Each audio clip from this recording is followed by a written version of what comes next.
I will be the meanest bastard you ever saw when I get out of here. That is what John Herbert Dillinger supposedly said shortly after being sent to prison for a failed attempt at robbing a local grocer after assaulting the man when he was sentenced to 10 to 20 years in prison at the age of 21. He'd served 9.5 years, get out, and immediately set upon a violent and short and insane 14-month-long crime spree full of prison breakouts, shootouts with law enforcement, and multiple instances of stealing the police's own weapons to use against them. Dillinger was an American bank robber during the Great Depression in the United States who led a gang that robbed roughly 24 banks and numerous other businesses. During his brief crime spree, Dillinger would escape from jail twice. He would also help bust numerous other bank robbers and murderers out of prison in Indiana. He was shot multiple times, had face-altering plastic surgery, and became one of the most famous men in all of America. He would become public enemy number one and also become one of the most notorious Depression-era outlaws of all time. He even stood out against more violent criminals of his day, men like Babyface Nelson, Pretty Boy Floyd, and Bonnie and Clyde. The newspapers of his time exaggerated accounts of Dillinger's bravado and daring. The media loved John, and so did huge swaths of regular Americans. The government was not so stoked about him. He and his gang reshaped the nation's law enforcement tactics and level of authority. The government demanded federal action to stop the wave of lawlessness that he was a part of.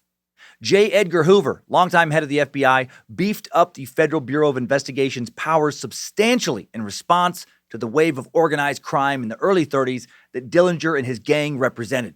So strap in. Let's get ready for a very rebel without a cause, Tommy gun blasting, gangsters, malls, and coppers edition of Timesuck. This is Michael McDonald, and you're listening to Timesuck. You're listening to Timesuck.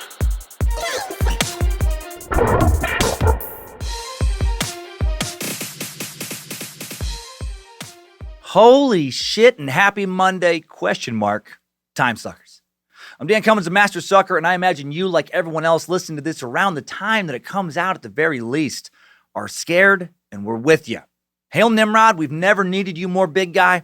Hail Lucifina, do something about this pandemic. Praise Bojangles, please piss on this stupid fucking virus. And glory be to Triple M, hoping you can help sing some of this scary shit away. Hoping I can help take your mind off some of this crazy right now, meat sacks. My stand-up tour, Toxic Thoughts, has been suspended because it's just too dangerous to travel right now. And frankly, most venues are shut down for the time being across the country. I'm sure most of you already know that. Stand-up comedy is currently on life support, right when we need to laugh the most. My heart goes out to all the comedy club and theater managers, owners and their staffs, bartenders, security, waitstaff, every other employee around the world affected by the response to this virus. Just know that if you're scared, if you're like, what the fuck is going on? The rest of us are right there with you. I always thought that if my stand-up tour were to go away, it would be because my fans no longer thought I was funny. Never expected anything like this. Know that the second that we are allowed to all go back to work, I will be right back out there, touring again, trying to bring some laughs. In the meantime, I hope all this social distancing saves a lot of lives. And I hope I can continue to pump out Timesuck here with Reverend Dr. Joe and the rest of the team, the Secret Suck, scared to death the entire time. We will give next month's Patreon donation to a charity benefiting workers affected by this coronavirus pandemic. We are working on other ways to raise money for those affected. You can check out the episode description to donate on this month's charity if you'd like, the Martin Richard Foundation, aka Team MR8. Also, while I can't tour, I do have a new stand-up special coming out to Apple TV, Amazon, on-demand cable, and more on April 28th. And you can listen to the audio version for free, exclusively on Pandora starting April 1st. I think it's important, funny content for free. Free new laughs. If you're not familiar with my other stand-up, I do have 6 other albums on Pandora and Spotify. Lots of stuff on YouTube. 2 specials on Amazon Prime that members of Amazon Prime can stream for free on that platform. Hours of additional laughs that you can access, and again, for free. Also, next time, Suck, I will put my spin on all of this, try and deliver a lot of pandemic info with some laughs as I break down the current pandemic and compare it with the 1918 pandemic. Reverend Dr. Joe is trying to line up a solid expert for me to talk to about that, to share that information. And right now, to be clear, my Toxic Thoughts dates in Philly and Hawaii have been postponed, for sure. Texas dates likely postponed. Atlanta, San Francisco. San Francisco definitely is postponed. Atlanta, very likely. And hopefully I'll know more soon. This is all I know right now as I record this on Friday the 20th. So yeah, I'll let you know more as I know more. Last thing before we get into the meat of this episode, during all this crazy, we do have I was so pumped about it. I still am. But we do have one of the coolest posters and t-shirts we've done so far. Even if you're holding on to the money that you have right now, which I totally get, at least check out the artwork. You can do that for free at badmagicmerch.com. Oh my God. It's a poster for a fake 80s action movie called Saving Triple M. It's me holding a machine gun. Michael motherfucking McDonald is tied up. Reverend Dr. Joe Horsecock Johnson Page. He got a nasty evil guy scar on his face. I think he might be the bad guy of this movie. Queen of the Suck, Lindsay. Not sure if she's a good or bad guy. She might be held hostage by the Reverend Doctor. It looks like an awesomely cheesy, real action movie I so wish was real right now. And that's all. So now let's get to Gangster and let's take our minds off of this bullshit and get in here.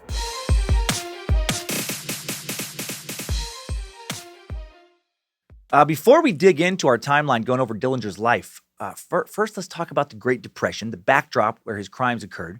All his famous robberies were committed during a unique time in America's history when there was a little more incentive to commit bank robberies than there was at other times due to lack of jobs and overall financial calamity, and B, a greater chance that your robberies would be well received by the general public due to so many people's economic struggles, and C, you were going to be able to become better armed than the police officers who were chasing you. You get better cars, better guns.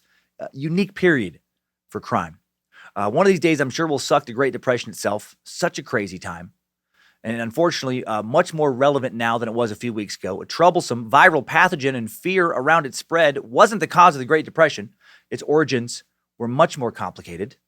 The fundamental cause of the U.S. Great Depression was a decline in spending, which led to a decline in production, which led to further decline in jobs, which led to further spending, which led to even less jobs, and, well, you get it. The economic disaster began in August of 1929 and technically ended in March of 1933, but not really.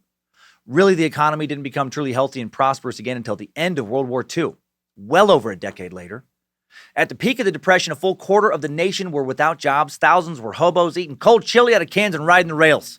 They will beat behind the grind, rubbing their bloodshot blankets, pies, shuttles, and peebles, hold out for a little hooch, a little bit of giggle juice, and a lot of sweet love from sweet mama, a dish of loco, a real hot tomato to get in 2 times of not enough cabbage, short on lettuce, not enough folding green to go around, you dingy stool pigeon.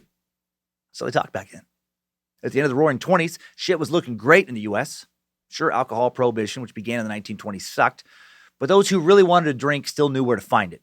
In the 20s, the U.S. boasted the largest economy in the world. With the destruction wrought by World War I, Europeans struggled while Americans flourished.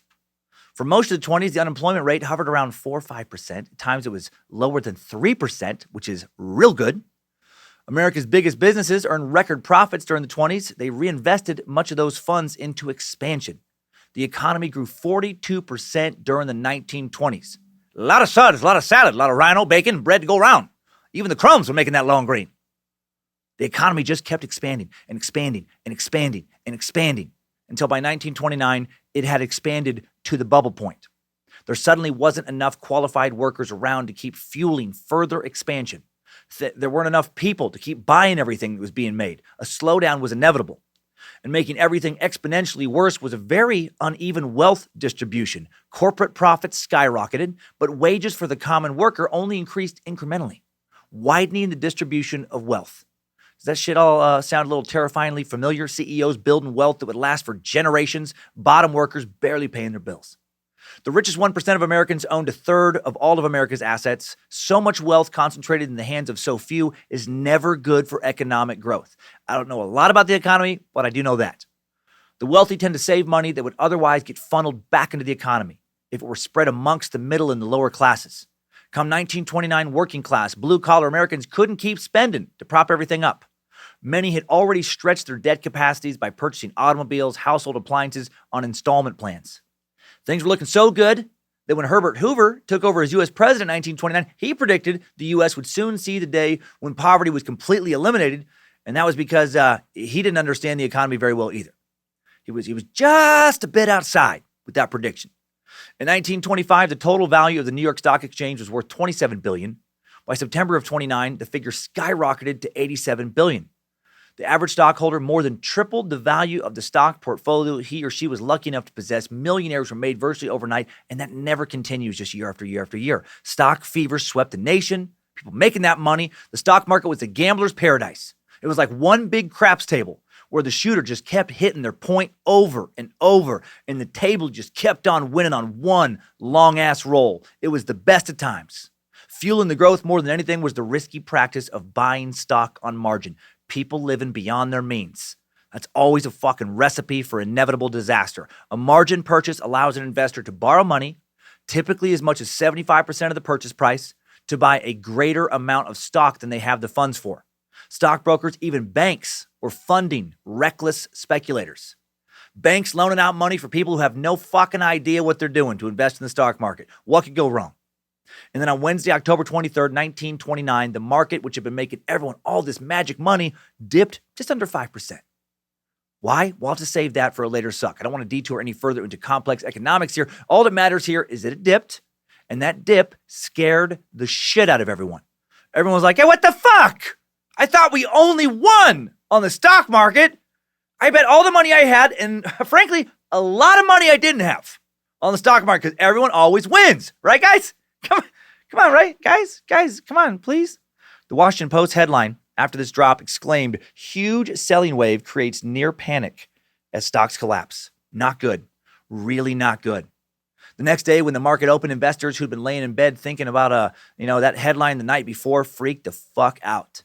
Just about everyone wanted to sell their stocks immediately because they were afraid the market would spiral further downward and they'd lose even more than the 4.6% they'd lost the day before. And when everyone sells their stocks, the market continues to plummet. Investors are losing confidence and stock prices reflect that loss of confidence. Panic sets in, more panic. The sales drive down the value of the stocks, which creates more panic, which drives down sales further, which creates more panic, which drives things down further. It's a continually declining stock price cycle. The three leading banks at the time were Morgan Bank, Chase National Bank, National City Bank in New York.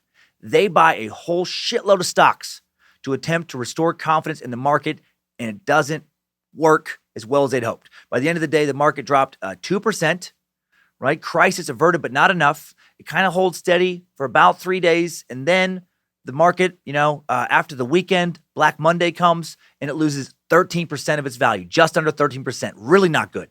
Black Tuesday follows. It loses another almost 12%. Super not good to lose roughly 25% of the total value in 2 days. And the market continues to slide and slide and slide. And by July of 1932, the Dow has lost almost 90% of its pre-cash value. Almost maximum not good. Almost complete economic collapse.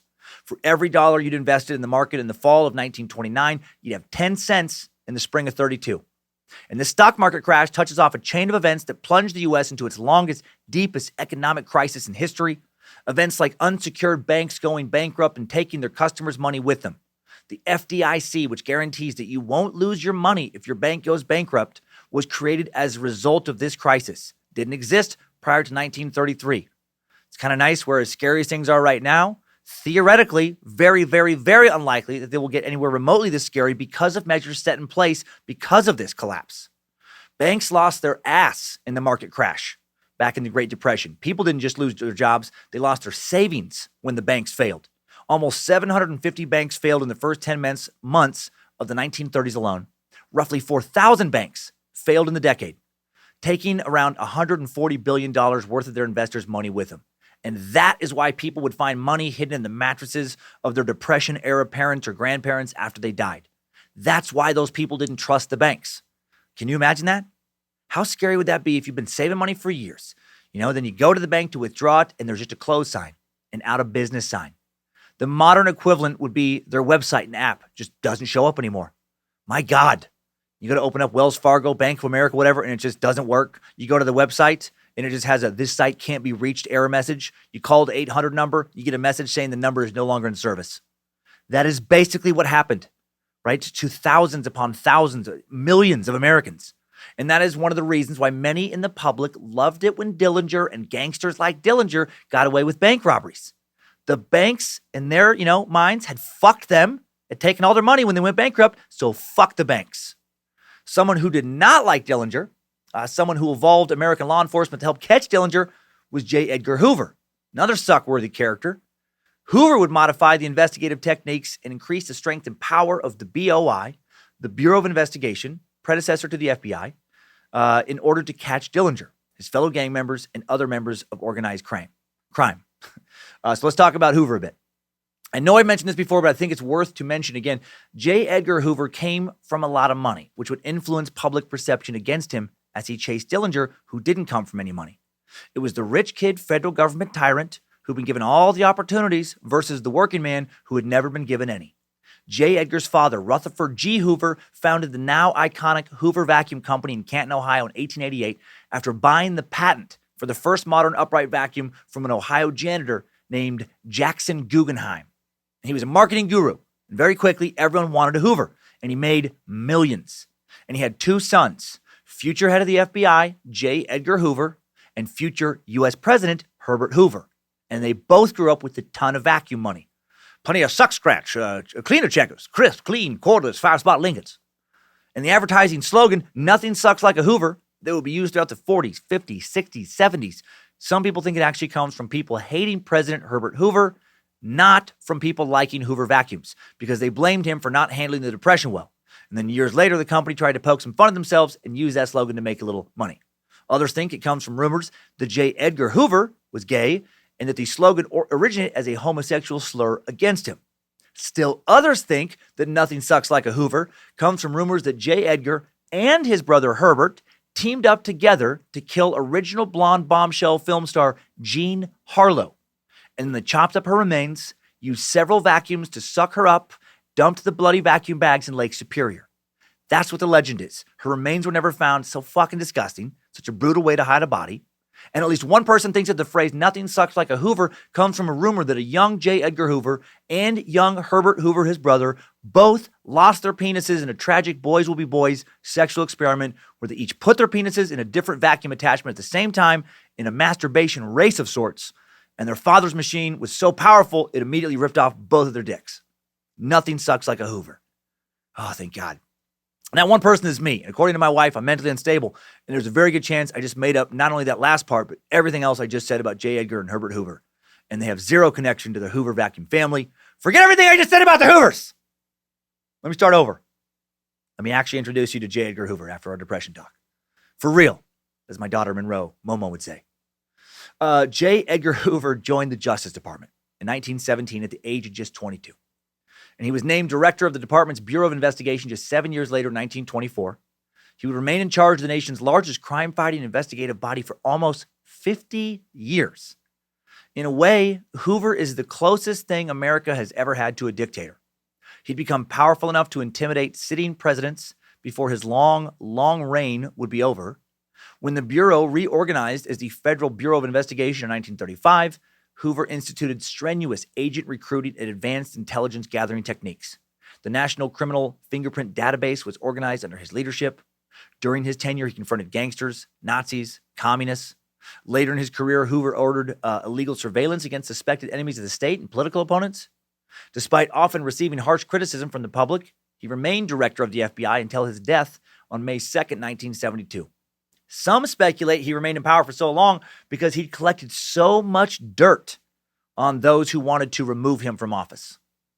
John Edgar Hoover was born January 1st, 1895 to Dickerson Naylor Hoover and Annie Marie Sheitlin Hoover, two civil servants who worked for the U.S. government. He grew up literally in the shadow of Washington, D.C. in a neighborhood just 3 blocks from Capitol Hill. Hoover was closest to his mom, who served as the family's disciplinarian and moral guide. He lived with her until she died in 1938 when he was 43 years old. Highly competitive, Hoover worked to overcome a stuttering problem by learning to talk fast as a child. He joined the debate team in high school, where he achieved notoriety as a quick-witted and aggressive debater. Wanting to enter politics, he worked for the Library of Congress after high school and attended night classes at George Washington University Law School.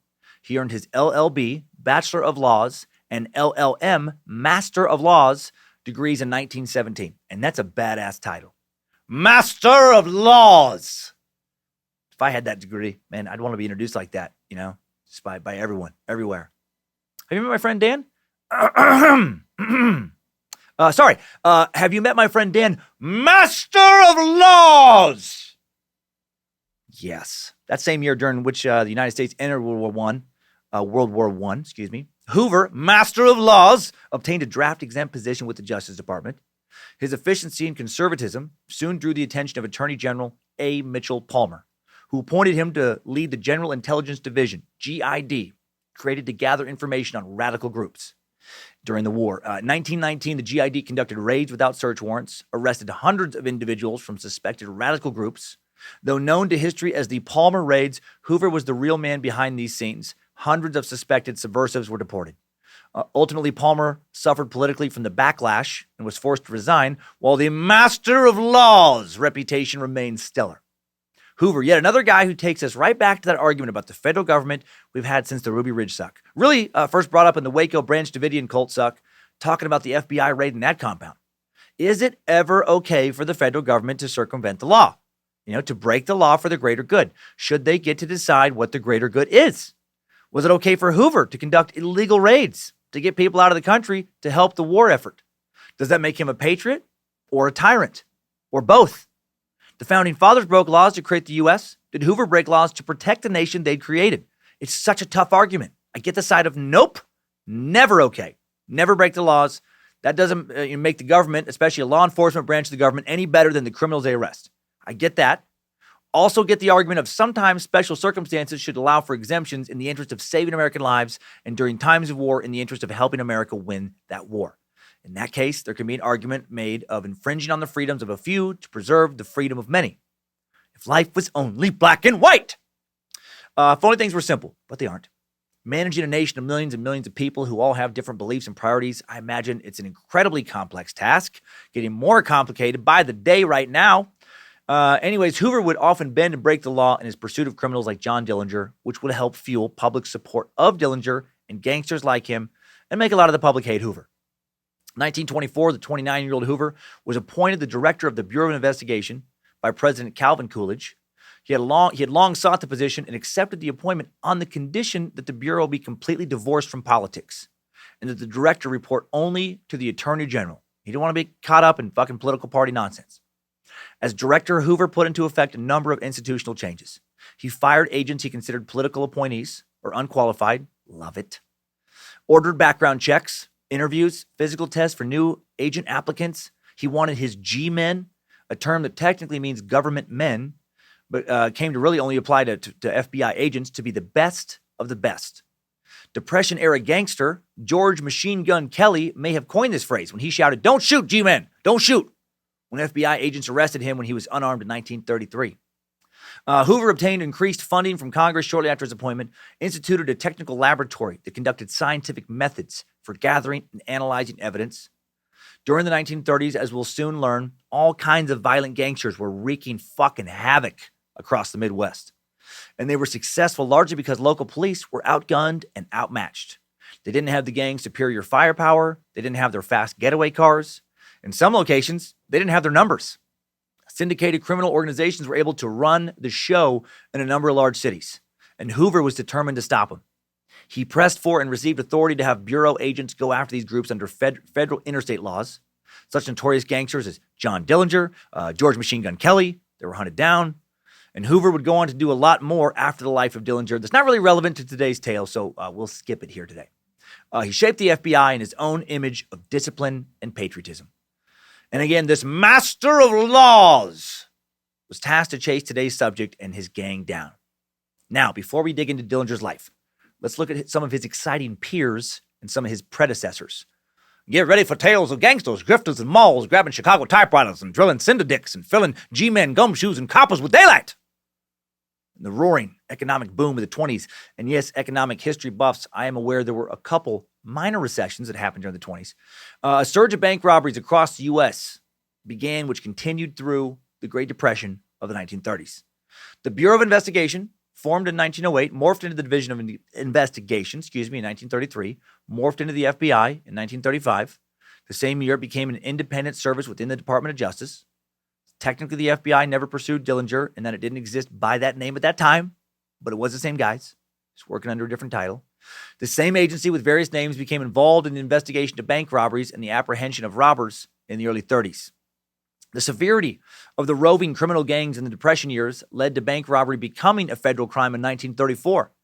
Prior to that, their hands were tied. If somebody, robbing a bunch of banks, it's up to the state's law enforcement officers, not the feds. Before 1934, none of these banks were members of the Federal Reserve System. Prior to that action, a bank robber in Ohio, could escape to a bordering state like Kentucky or Indiana and avoid pursuit or arrest.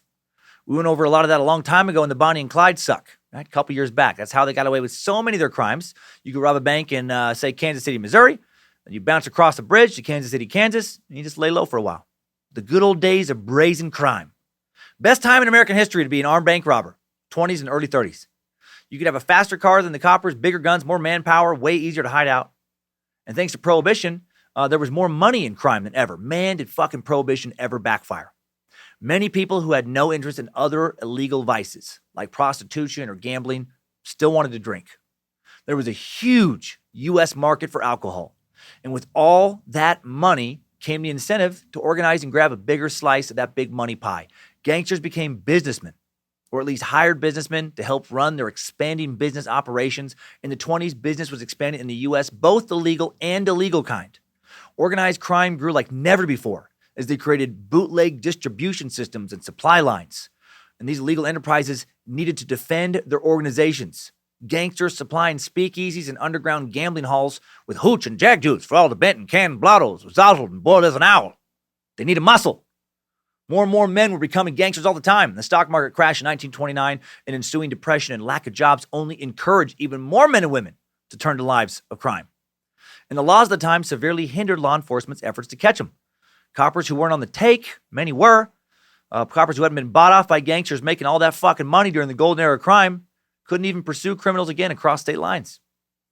As in the earlier days in the West, when criminals such as Jesse James gained sympathy and even admiration of citizens who agreed with their activities, some of the famous robbers and murderers of these days, the days of roving gangs, became folk heroes amongst the downtrodden victims of the Depression. In addition to Dillinger, Bonnie and Clyde, Pretty Boy Floyd, many others were celebrated. Dillinger in particular became popular with the public by committing daring bank robberies, where he seemed to make great efforts not to harm bank employees or customers. That wasn't necessarily true, but that was the image that was portrayed.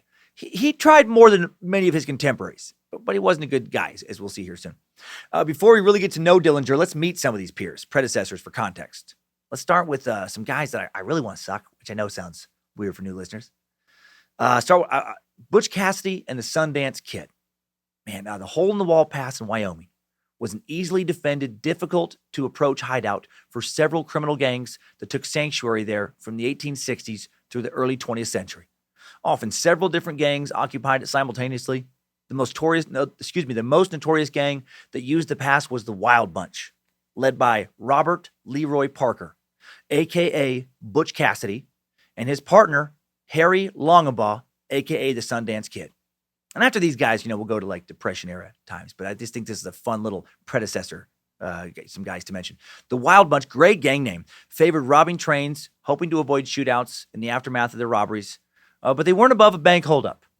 On September 19th, 1900, they committed one of their many holdups after members of the Wild Bunch entered the town of Winnemucca, Nevada.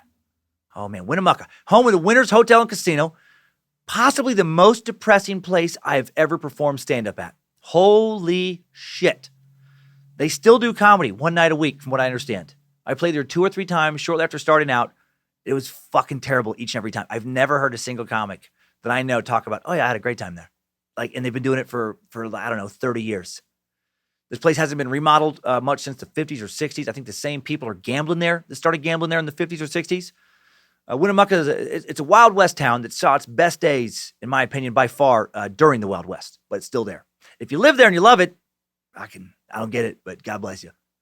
If someone gave me the choice between living in Winnemucca, Nevada for the rest of my life or spending 10 years in federal prison, I would fucking pick prison immediately. I would do my time and be happy that once I got out, I don't have to fucking go to Winnemucca. Anyways, back in 1900, sorry if I pissed out the 2 listeners we have in Winnemucca. Back in 1900, 3 men entered the 1,000-person dusty town. Actually, right now, with all the coronavirus, Winnemucca might be a great place to live because no one's been coming there for years. So it's kind of already been quarantined. It's been quarantined since 1985 in many ways. Anyways, back in 1900, 3 men entered the 1,000-person dusty town, made their way to the First National Bank, and demanded that the cashier, George Nixon, open the safe, give up the gold coins within. After the cashier reluctantly complied, the men made their escape with $640,000 worth of gold coins, an amount that equates to just over $1 million in 2020 money. That's a true kind of Wild West movie type holdup. Bandits running off with a literal bag of gold worth of roughly $1 million. And that money was never recovered. Butch Cassidy may not have been physically involved in that one. Historians think, though, he was at least, heavily involved in the planning of it.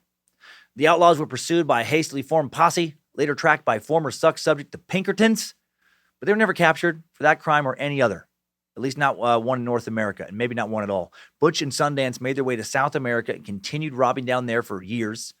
Then they were shot and killed, supposedly on November 6th, near San Vicente in southern Bolivia in a shootout with local police and some soldiers after robbing a courier carrying payroll for a silver mine.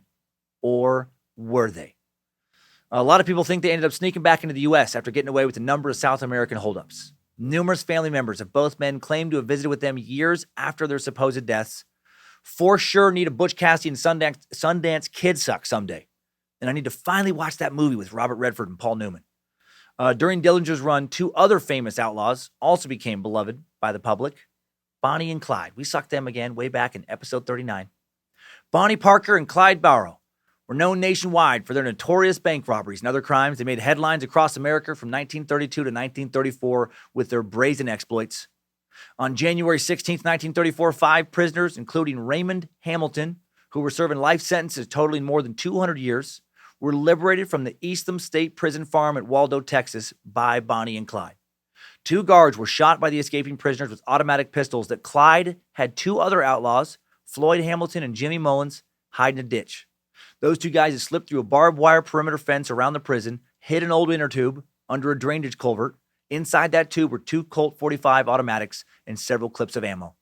The next day, Floyd Hamilton visited his little brother in prison. His brother Raymond told him about the guns, other escape details. A few days later, another inmate, Aubrey Skelly, was able to retrieve the guns, sneak them into Joe Palmer's cell, who hid them in a mattress. And the next day, a heavy fog blanketed the prison grounds. Clyde Barrow, 2 others hid in the woods near the edge of the country road just outside the prison. Clyde carried a Browning automatic rifle, capable of firing a 20-round clip of armor-piercing shells in less than 3 seconds. Clyde knew this prison. He'd already served time there, and he fucking hated it. He hated the guards.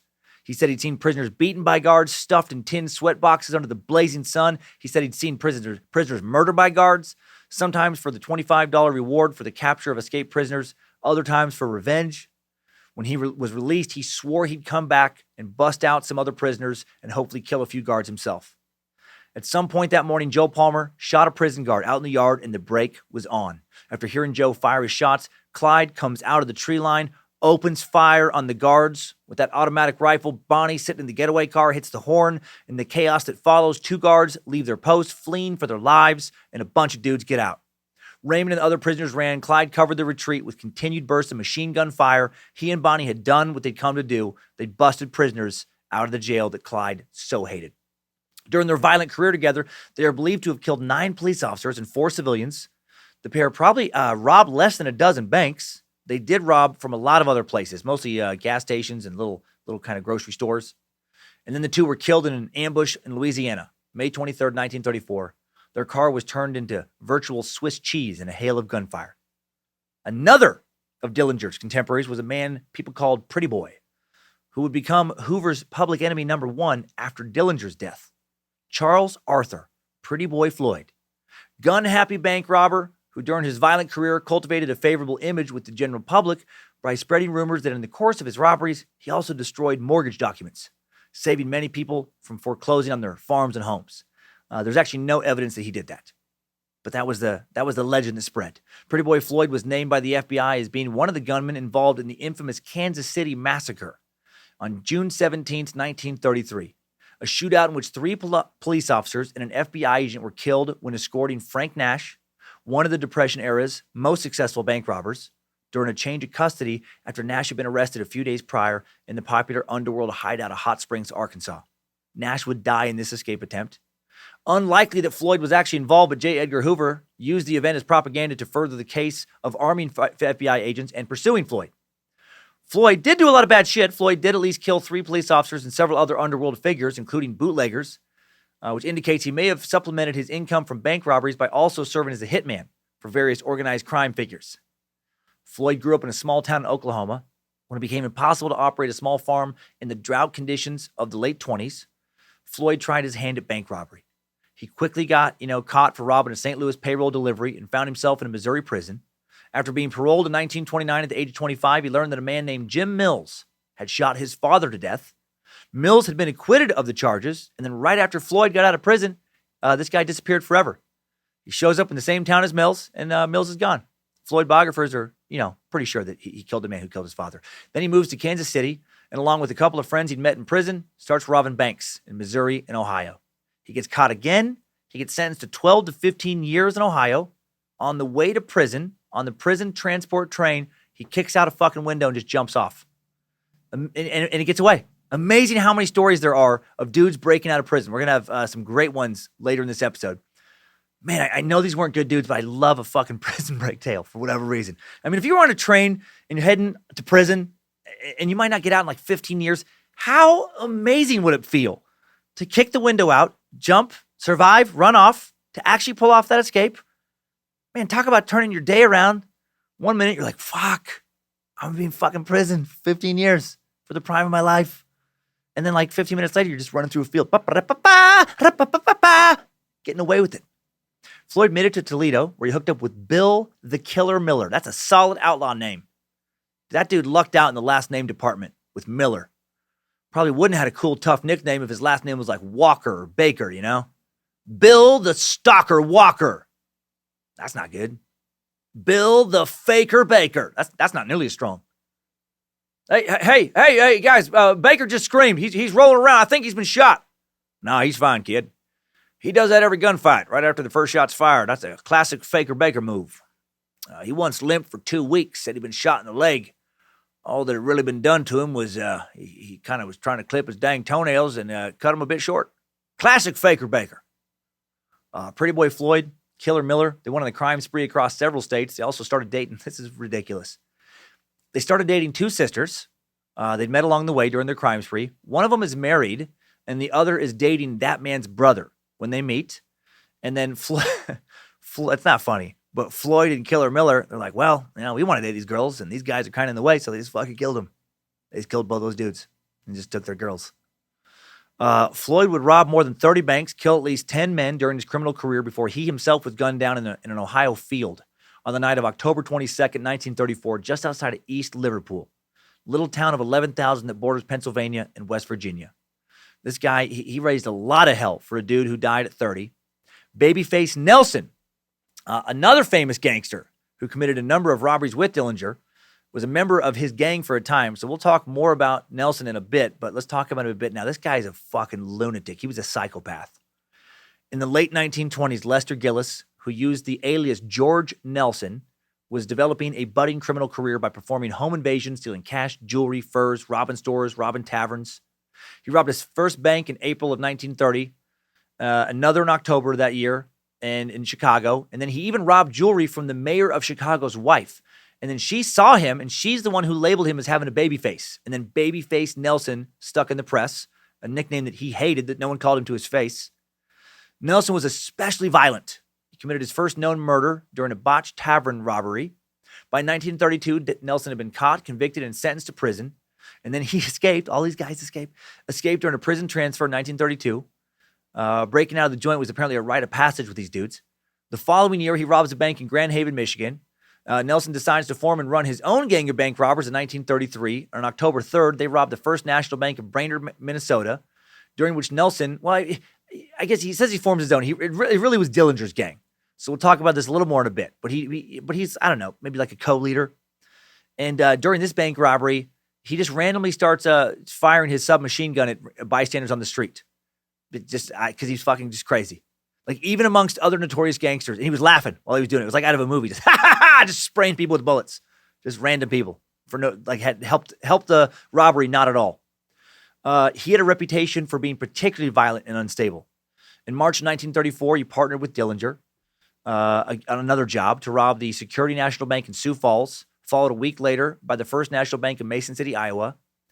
And after Pretty Boy Floyd was killed, Nelson inherited the designation of public enemy number 1, a little while later. Nelson remained on the run with his wife, usually staying at auto camps, which were common in the 30s. Auto camps were basically like the precursor to RV parks and, motels. Big lots where people just park their cars, set up a little tent, and hang out for a while. Cheaper than a motel. easier for a gangster to slip in and out of. Nelson was finally cornered and killed by FBI agents in November of 1934 in a gun battle in which 2 FBI agents are also killed. Another insane story. The gun battle begins because babyface Nelson chases down the FBI officers after spotting them on the highway. How fucking insane is that? They don't chase him down. He chases them down. They try to flee from him. 2 FBI agents are like, get the fuck, that's fucking babyface Nelson, get out of here. Before the gun battle, Nelson's speeding down the highway, chasing the agents, shooting at him. Dude is insane. Tough as fuck, survived the confrontation, only to die of his wounds at a safe house a short time later. He would be a great suck. Okay, one more before we get into Dillinger. Maybe the most prolific bandit active at the time of Dillinger, Willie Sutton.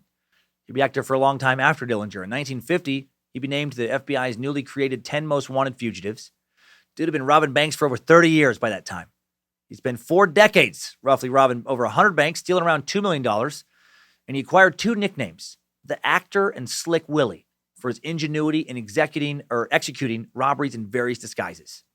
Fond of expensive clothes, Sutton was described as being an immaculate dresser, known to be a gentleman, carried himself very differently than some of his, hothead peers I've just talked about. People present at his robberies said he was quite polite.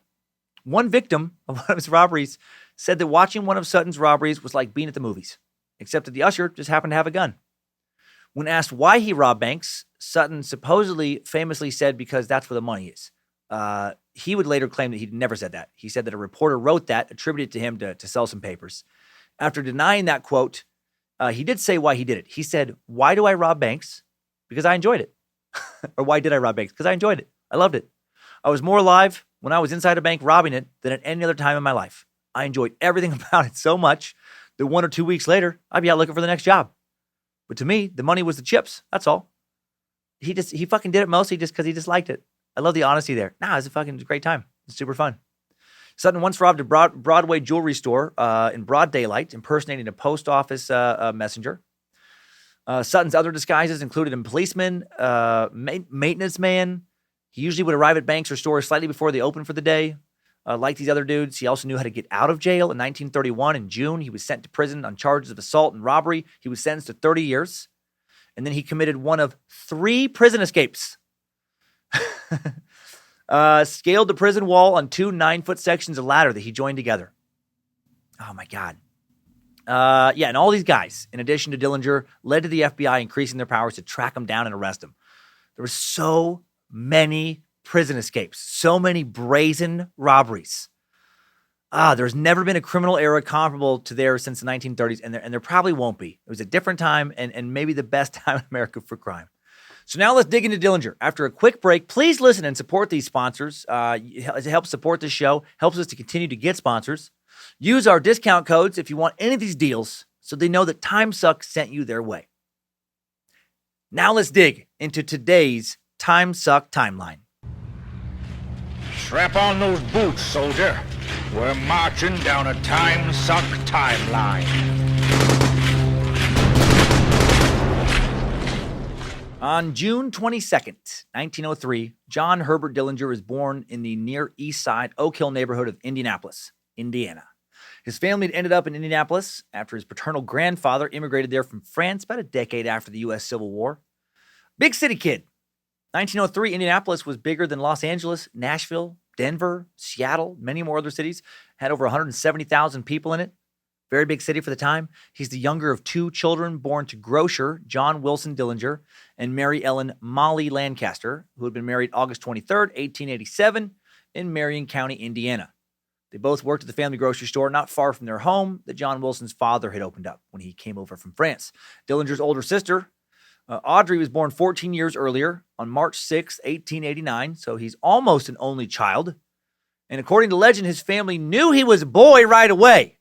They didn't have ultrasounds back then to determine the sex of the baby pre-birth, but if legends are true, Dillinger's mom may have had a penis herself for a while, for at least the duration of her 3rd trimester, because his huge ween wouldn't have been able to fit in her uterus. There seriously are a ton of legends out there about how endowed Dillinger was. We're going to get to the bottom of all this right now, because if you look up Dillinger stuff, it's ridiculous. It comes up all the time. One legend says that the dude had a 12-inch horse cock, something even Reverend Dr. Joe Paisley would be envious of. especially back when he was known as Micropene, because the legend says that it was 12 inches when limp. 12 inches limp. Erect, it was supposed to be 22 inches. 22 inches. That is fucking absurd. From what I've researched, and I did way more research than I ever needed to about this. I just was like, what? It would be the biggest known human penis in history. Surprisingly, the Guinness Book of World Records does not include, I looked so hard, pun not intended, for the record for the longest human penis. I think why they don't have it in Guinness is I'm just guessing is because they would have to send an official representative of the company to measure it. And that's kind of, uncomfortable to ask somebody like, hey, you got to go measure this guy's hard dick. For reference on dick size, famous porn star Ron the Hedgehog Jeremy claims to have a 9.5-inch dick. That's when hard, right? Just under 10 inches. Former Suck subject John Holmes, star of the Wonderland murders, right? One of the most famous porn stars of all time, known for having one of the biggest dicks in the history of the business, never officially measured. Holmes' first wife recalled him claiming it to be 10 inches when he first measured it himself. Holmes himself once claimed his penis to be 15 inches long. He must have been measuring from his butthole. His manager said, I saw John measure himself several times. It was 13.5 inches. A lot of, variations on how people are measuring stuff. Are you going from the back of the ball sack? You going from the butthole? You going from the shaft where it hits the lower groin? So that's, and they're saying 22 with Dillinger. Oh my God. 13.5 inches is the supposed length of Jonah Falcon's dick. If you Google who has the biggest dick ever, he's the guy who comes up, at least when I Googled it. Jonah Falcon. He's a 49-year-old New Yorker, not an adult film star. He once appeared on The Daily Show talking about it. He's appeared on a TLC show called Strange Sex. He says he has a 13.5-inch dick. A 56-year-old Mexican man, Roberto Esquivel Cabrera, made some media rounds, primarily in the UK tabloids a couple years ago, when he started claiming to have a nearly 19-inch dick. There's a bunch of weird fucking pictures of him where it's not quite porn because he's basically wearing a sock on his dick and it hangs well below his knees. And some think that John Dillinger's dick was 3 inches longer than that. Dillinger was 5'7". If this is true, his dick would almost be tapping the top of his boots. Other rumors suggest it was 15 inches or 13 or 12. Get out of here. I did find out where all these legends originated. This is hilarious to me. They all originate from just a weird photo taken shortly after he was killed at the Cook County morgue. After Dillinger was shot and killed in Chicago, he was taken to the morgue. But before he was buried, random people were allowed to pose for pictures next to his body. It was draped over, like a sheet draped over him. They would do shit like this all the time. In some ways, we meat sacks used to be much darker. I've talked about this before, much darker than we are now. Now we listen to true crime podcasts and watch documentaries. It wasn't that long ago we were posing, smiling next to dead bodies. Dillinger's right arm was draped over his body underneath the sheet, resting across his waist. In the photo, the way the sheet sticks up above his groin, it's his arm. It's his stiff rigor mortis arm, but it looks like he died with the biggest fucking boner anyone is, cartoonish. He had an elephant cock on a smaller man's body. And so this rumor gets spread. By the 1960s, it had become a true urban legend in America, one known to almost every American adolescent. I would compare it, for people around my age, it was the equivalent of the gerbil getting stuck in actor Richard Gere's ass. I heard about that when I was a kid. Everybody fucking heard about that, right? It was that of the 60s and earlier, and the 50s and the 40s. Everyone thought that John Dillinger had a huge, huge dick. And then another rumor spread about it, that his Johnson had been cut off, preserved in a jar of formaldehyde, and stored at the Smithsonian National Museum of Natural History. Not true. They don't just have his gangster's dick in a jar at the Smithsonian. This rumor was so persistent, the Smithsonian got so fucking sick of being asked questions about it. They publicly addressed it. They publicly were like, listen, we don't have his dick in a jar. Stop asking us about it. There was another rumor that Dillinger's dick sat atop J. Edgar Hoover's desk at the FBI. Also highly unlikely to be true. The FBI actually publicly addressed this as well because they were sick of people asking about it. What? I mean, and that's so crazy. Can you imagine if one of our government leaders just had a dude's dick in a jar on their desk? Like where they worked on Capitol Hill. But why? Come on, think what you want about any number of current politicians being crazy, but that is much further. Just make yourself at home. You can set your drink right. Oh, God, I'm sorry. Let me move that. I haven't been able to decide where to keep this dick in a jar. So it just rests on my desk where, me and everyone I meet with in here can take a good look at it. I am a master of laws, and you will respect my dick in a jar. And the FBI addressed that, like I said. How awkward. We here at the FBI just want the American public to know that our director does not, in fact, have John Dillinger's erect penis in a jar on his desk. Thank you for your time. And before I move on, Richard Gere never had a gerbil stuck in his ass. I finally looked into that. A gerbil that he had put up there in some bizarre sexual bestiality, gerbiling, it's called, encounter. This rumor started after an anonymous practical jokester faxed a phony press release throughout the Hollywood community from the Association of the Prevention of Cruelty to Animals, stating that the star of Pretty Woman was going to be in a lot of trouble for abusing said gerbil. And who does Gere think this anonymous jokester was? Sylvester Stallone. Sly Stallone. Yes, the Rocky and Rambo star. Stallone, this is such a ridiculous wormhole I got stuck in. Stallone and Gere fought on the set of the 1974 film The Lords of Flatbush. The director had to fire one of them. It got that contentious, he fired Gere. Stallone later said in a 2006 interview that Gere still hates him for this. Gere said in an interview that Stallone spread that gerbil rumor, which Stallone denies. Stallone said that Gere was a huge asshole on the set of that movie. And if he did get him fired for being a dick, and he did spread that rumor about the gerbil that many believe to this day, he has to be pretty proud of himself. I would be. Oh, my God. And I follow the 73-year-old Stallone on Instagram, and that dude cracks me the fuck. I love that dude. His last film, Rambo Last Blood, grossed over $90 million at the box office for a profit of over $40 million, and that's just at the box office. Richard Gere's latest film, Three Christs, made a little under $38,000 total at the box office. It was beyond a flop. So if Stallone has been in some sort of unacknowledged competition with Gere, he's fucking crushing him right now. Okay, so that little detour is over. Gere never got caught with a gerbil in his ass. He never had, that doesn't even happen. The whole concept of gerbiling, I also got fucking sucked into that wormhole. It's a complete urban legend. There are no legitimate accounts, no proof in any credible publication, and a number of medical publications. Like the legend was so persistent, they were like, does that even happen? No. There's no record of it ever happening to anyone getting a gerbil in their ass. So, no one knows how big Dillinger's dick was. No one, and Richard Gere didn't do that. Total rumor and gossip. Sorry for those of you who were sure he was packing some serious heat down there, if that was important to you as far as his legend. And maybe he was. We just don't know anything about his penis. He could have whatever kind of dick you want him to have, potentially. Anyway, that is the end of today's Timesuck timeline. Good job, soldier. Get the fuck out of here. That's not the end. That'll be terrible. Yeah, that'll be when new listeners would just hit stop and be like, why does anyone like this podcast? Fuck this show.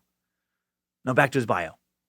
John's father, John Wilson Dillinger, was born July 2nd, 1864, owned a small grocery store in the city. As I've said, he was a religious man. Although he didn't go to church a lot when John was growing up in his younger years, he reportedly alternated between abusing and spoiling his son, beating him, giving him money for treats, locking him in the house, then allowing him to stay out all night. He was very back and forth. And John's father, John Wilson, had a 57-inch penis. They called him Pogo Stick. Of course, that's not true. That'd be a super painful pogo stick. Dillinger's mother died of a stroke in 1907, just before his 4th birthday, when she was only 36 years old, killed by her husband's penis, of course. No, but she did die, and that is young. Man, to be dying of a stroke, terrifying. Later that year, his now 18-year-old sister Audrey gets married to Emmett Fred Hancock. Didn't make up that last name, just happens to play into what we're talking about. They'd begun dating 2 years earlier, already had a child together. They had another child in 1908, a child who died shortly after birth. They'd have 7 more kids together, and 5 would live. Man, back when tragedy was way too common.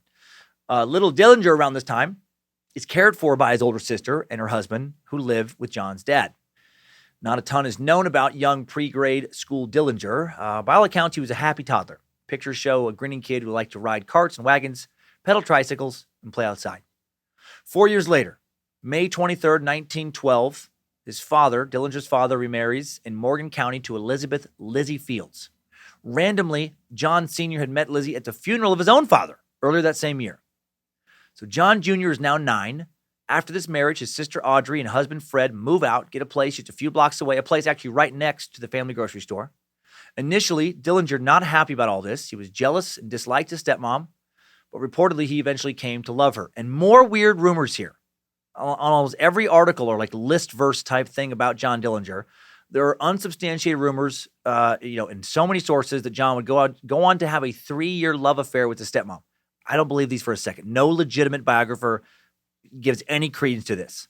Lizzie, 32 when she married John Sr., would have 3 children with him, a son and 2 daughters, half-brother, half-sister to Dillinger, baby Hubert, born in 1913, sister Doris, born in 1917, brother Francis, born in 1922, and again, nothing credible suggests he had a love affair with his stepmom.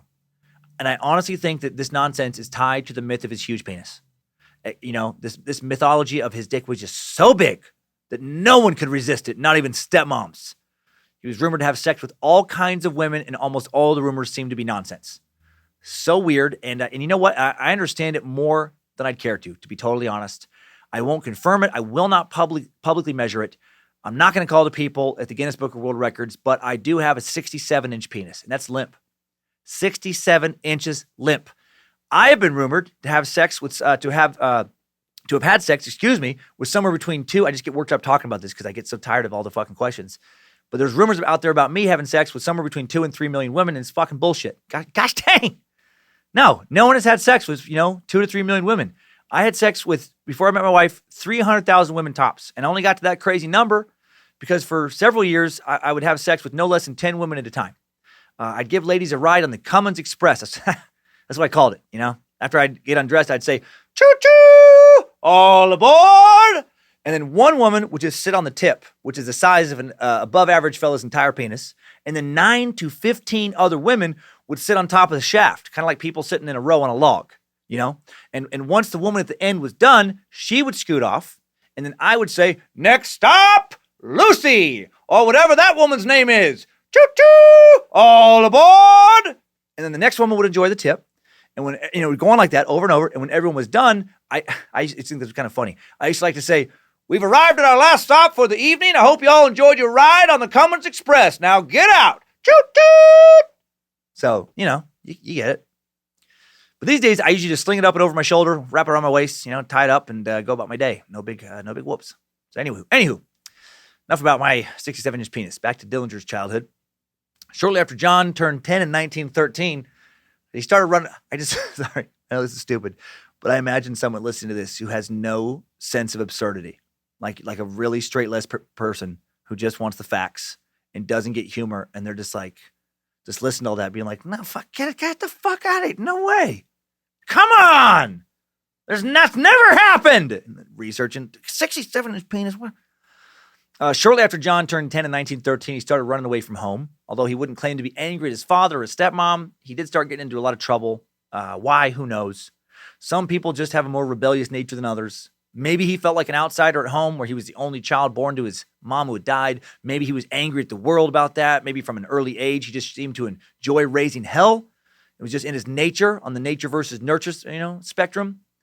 He once talked some other kids from the neighborhood into getting a rope and tying one end to a neighbor's fence and the other end to a stopped streetcar. And when the streetcar took off, it, of course, destroyed his neighbor's fence and the flower bed right behind it.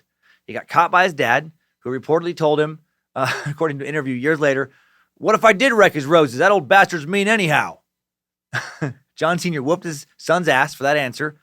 He said, I yanked him into the kitchen, licked him. I turned him across my knee and wailed away till my hand stung, but he didn't cry. He just got up and glared at me and he stomped out. All at once, I wasn't mad anymore. I was sick and afraid that my boy would go wrong. Tough little bastard. Reminds me of my daughter Monroe. I could see her having that reaction if I tried giving her a spanking now. And he did things like this often. He was a very mischievous Dennis the Menace type kid, maybe a little meaner. A teacher at John's in grade school, Elizabeth O'Mara, would later say that the future bank robber John never stole from her in class, although many other kids did.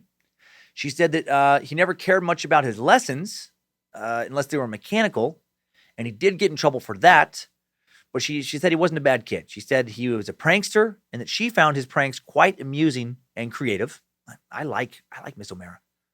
A girl John went to school with, Violet Lively, remembered him differently, though, saying years later that John scared her.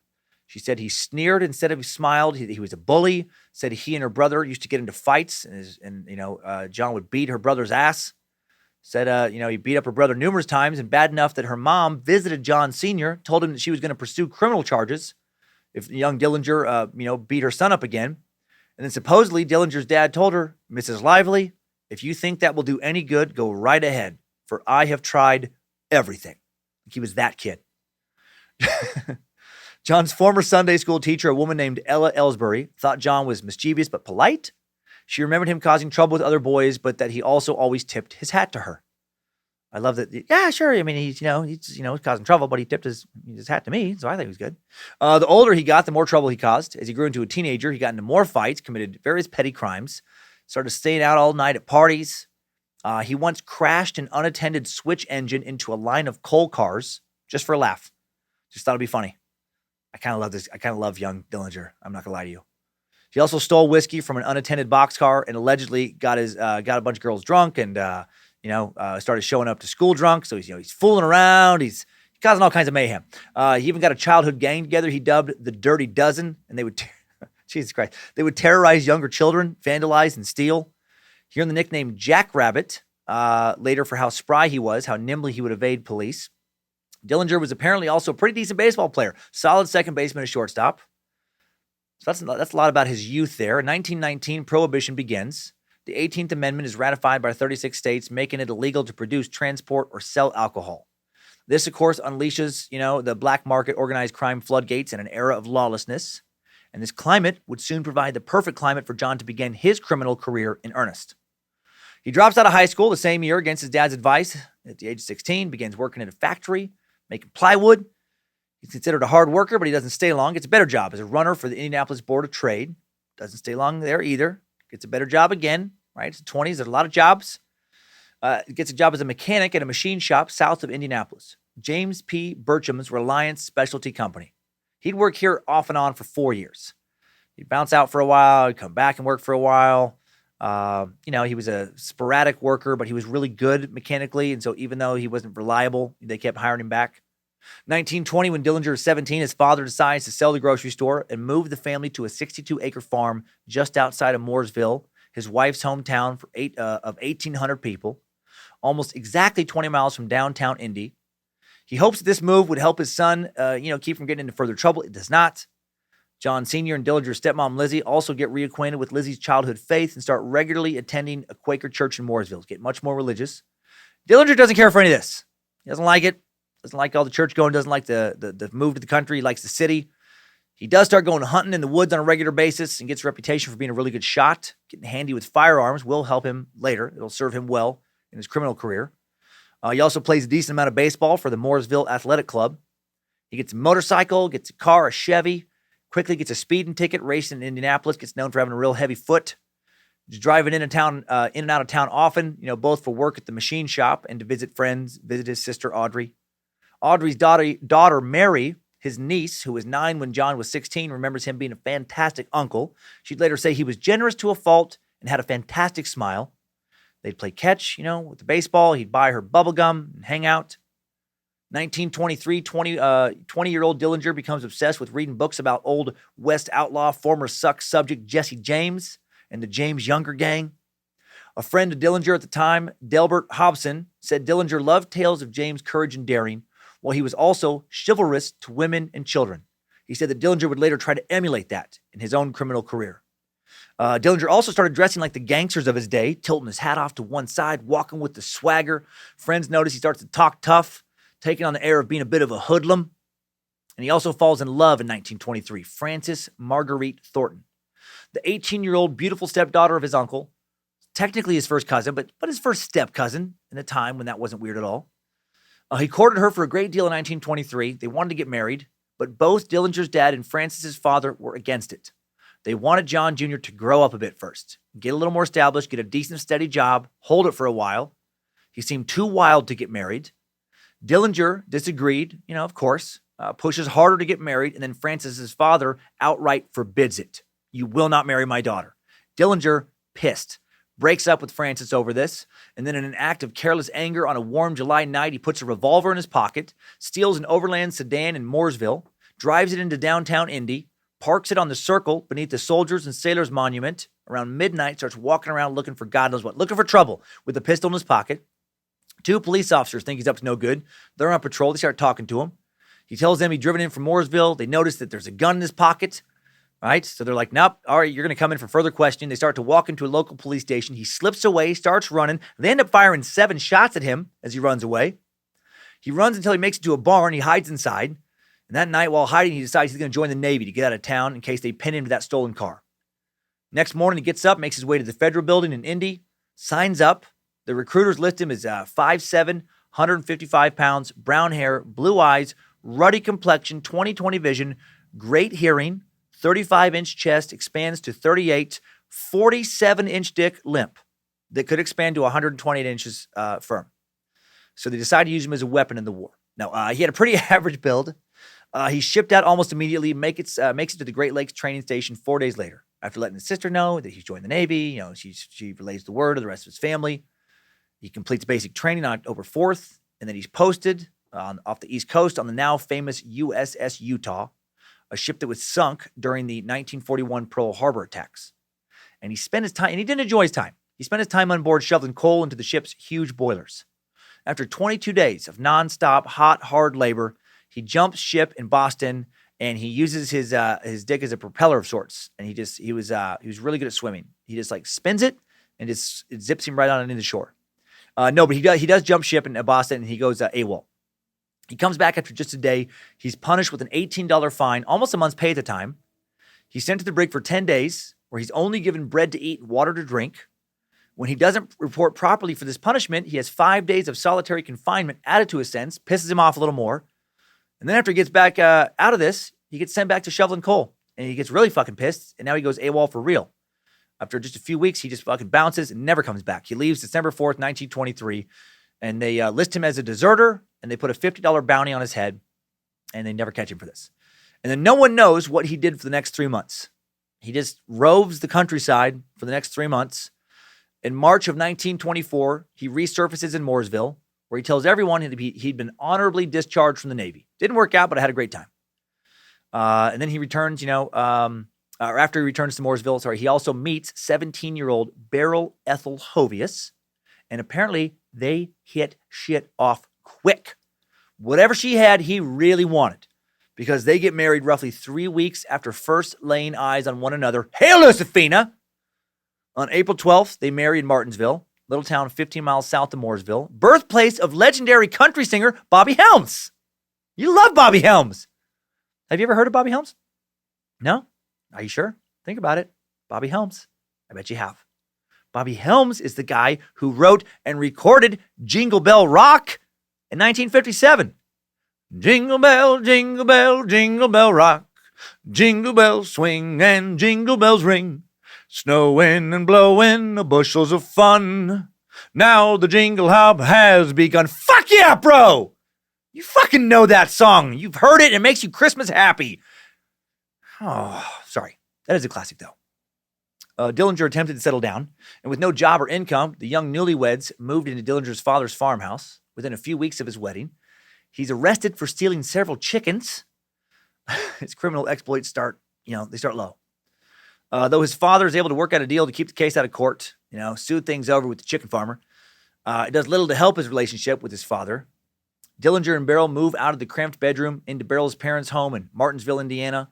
He gets a job there at an upholstery shop that he doesn't keep very long. Soon after that, the couple moves into a little apartment just outside Martinsville's town square. He has difficulty holding down a steady job, focused on a married life. He's always out at the bars, hanging out, doing God knows what. Weird that getting married 3 weeks after meeting someone might not be the greatest decision you could make. In Martinsville, he also joins a local baseball team called the Athletics. And John and his wife Beryl become good friends with another baseball team player named William Edgar Singleton, team member who would also umpire for the team on occasions. And this Ed Singleton character would become John's first partner in crime. And just a few months later, the two would begin plotting a robbery that would not work out well on any level. In May of 1924, J. Edgar Hoover was appointed acting director of the Bureau of Investigation. His appointment will become permanent in January 25. Dillinger doesn't likely know, or if he does know, he likely doesn't give two shits about Hoover, but he will down the road. September of 24, still without a job, Dillinger tries to make some fast cash with his new baseball buddy. Ed Singleton tells him about a local grocer back in Mooresville who is going to be carrying out his daily receipts, carrying out his money on his way from work to a barbershop. Singleton thinks that Dillinger can easily rob the elderly grocer for the cash, while Singleton waits for him in a getaway car down the street. And they both decide to go through with it. They're going to try and take this guy's money in broad daylight. John may have already burglarized 2 area gas stations by this time. He was suspected of doing so, but never caught, never admitted to those crimes. And this crime is so dumb. So dumb. Mooresville has less than 2,000 people in it at this time.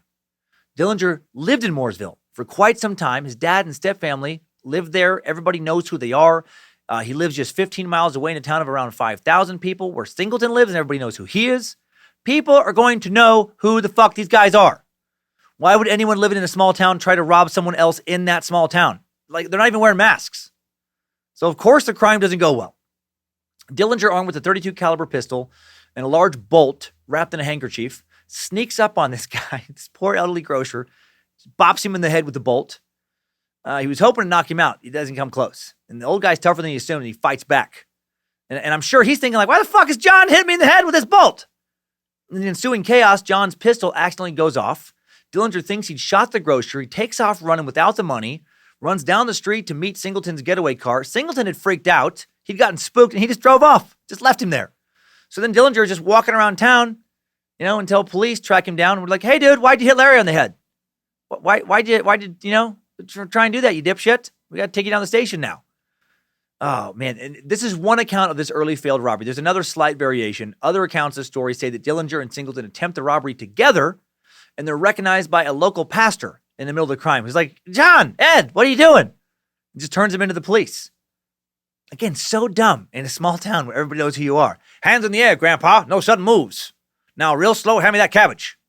John Dillinger. What in the hell are you doing, son? Your dad's going to be furious. Ed Singleton from Martinsville? I just watched you call that baseball game last Saturday. Your strikes were a little loosey-goosey. What the hell are you two clowns doing? It's like, The local prosecutor convinces Dillinger's father that if his son pleads guilty in court, makes it easy on him, that the court will be lenient, since he'd never been convicted of a major crime.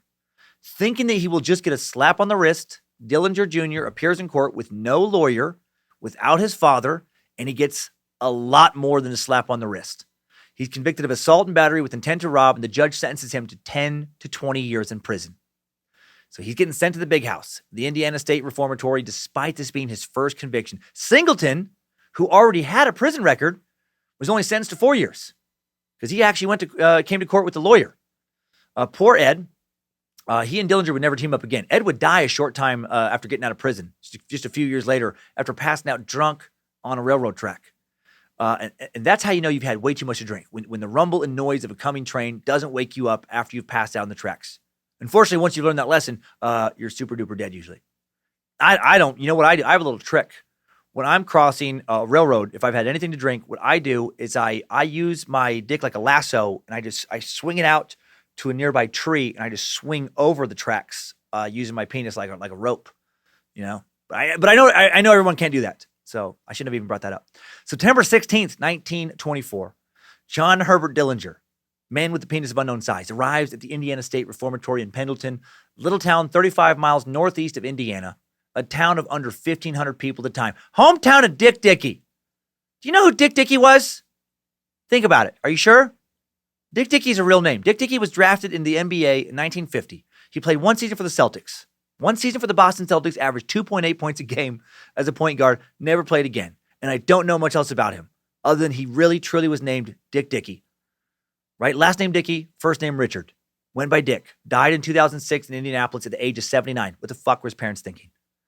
I did a little bit of etymology research on the word dick. I know this has been a very dick-heavy section of the show.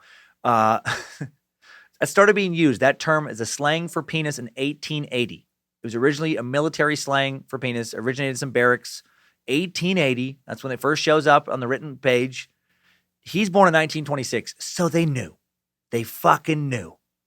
For over 60 years of his adult life, he was hearing stuff like, Dickie, party of one. I'm assuming he was alone a lot of the time. Dickie, Dickie, your table's ready. For 4 seasons of college ball at North Carolina State, announcers in Raleigh were saying stuff like, make some noise for the Wolfpack starting point guard, Dickie. Give it up for Dick. Give it up for the Dickie. It's a ludicrous name. His parents were idiots. Anyways, we're not here to talk about Dickie. We're to talk about John Dillinger. September 16th, 1924. He's 21 years old. He's just started serving a 10 to 20-year prison sentence, and he's pissed. He's pissed about the whole situation. He's a difficult prisoner right off the rip. He'd served much of his time shortly after arriving in solitary confinement. When he's not in solitary, he's training to become a criminal. Early in his incarceration, this is when he supposedly said, I will be the meanest bastard you ever saw when I get out of here. And he wouldn't necessarily be the meanest, but he would raise a lot of hell. He would cause a lot of mayhem. He would be a menace. While in prison, he played on the prison baseball team. He worked at the prison shirt factory. Accountants say he was a good worker, routinely finishing his quota quickly, and then worked to fulfill the quotas of other workers. He had a charming personality, made him popular amongst inmates. He wasn't really popular amongst guards. He also hated authority, didn't like being told what to do. He tried to escape a number of times. He also ended up befriending a number of hardened criminals who would become his crime gurus. At first, Dillinger's young wife, Beryl, just 18, wrote and visited him frequently. After a while, though, she became weary of the distance between her and her husband. Of course she did. She'd only known him for 3 weeks before they got married, and they were married for less than 5 months when he got arrested. And now he might not get out until she's going to be in her late 30s? Nope. That shit doesn't even work out in the movies. She soon begins visiting and writing less frequently. Right? She does stay with him to some degree for the first 5 years of imprisonment. Finally, on June 20th, 1929, Beryl decides to officially divorce him. I'm guessing she'd been messing around on the side before that, and I wouldn't blame her. Just 2 days before his 26th birthday, he's devastated. I feel like he was probably the one and only person who didn't see that coming. She'd married 2 additional times, and she would live until the ripe old age of 87. July 5th, 1929, after losing his wife, an angry Dillinger is sent to the Indiana State Prison in Michigan City to live among more hardened criminals, and he is sent there upon his own request. Michigan City, birthplace of Don Larson, dude who pitched a perfect game for the Yankees in Game 5 of the World Series to clinch a series victory over the Brooklyn Dodgers. That guy passed away just a few months ago on January 1st, just a few miles north of the Suck Dungeon in Hayden, Idaho. Anyways, authorities scratched their heads as to why Dillinger would want to be transferred to a more strict, more violent prison. When asked why he wanted to make the move, he said he wanted to play for a better baseball team. They had a better baseball team at the Indiana State Prison. It was bullshit. He did not end up joining the prison baseball team there. Instead, he teamed up with a friend of his, a couple friends, Harry Pierpont, and Homer Van Meter, who he'd met incarcerated in Pendleton. They'd been transferred up there a few months prior. They were each career criminals with no intention of letting prison reform them. They were planning a jailbreak and several bank robberies for when they got out of jail, make some real money. They introduced John to Walter Dietrich, a seasoned bank robber who'd worked with one of the most notorious bank robbers of that time, Herman Lamb. And Dietrich taught these men meticulous methods used by Lamb to pull off many successful heists. Lamb was known for doing detailed research before hitting a bank. He'd learned the bank layout, the location of the valuables, the movements of the guards, of the workers, where the nearest police station was, etc., etc.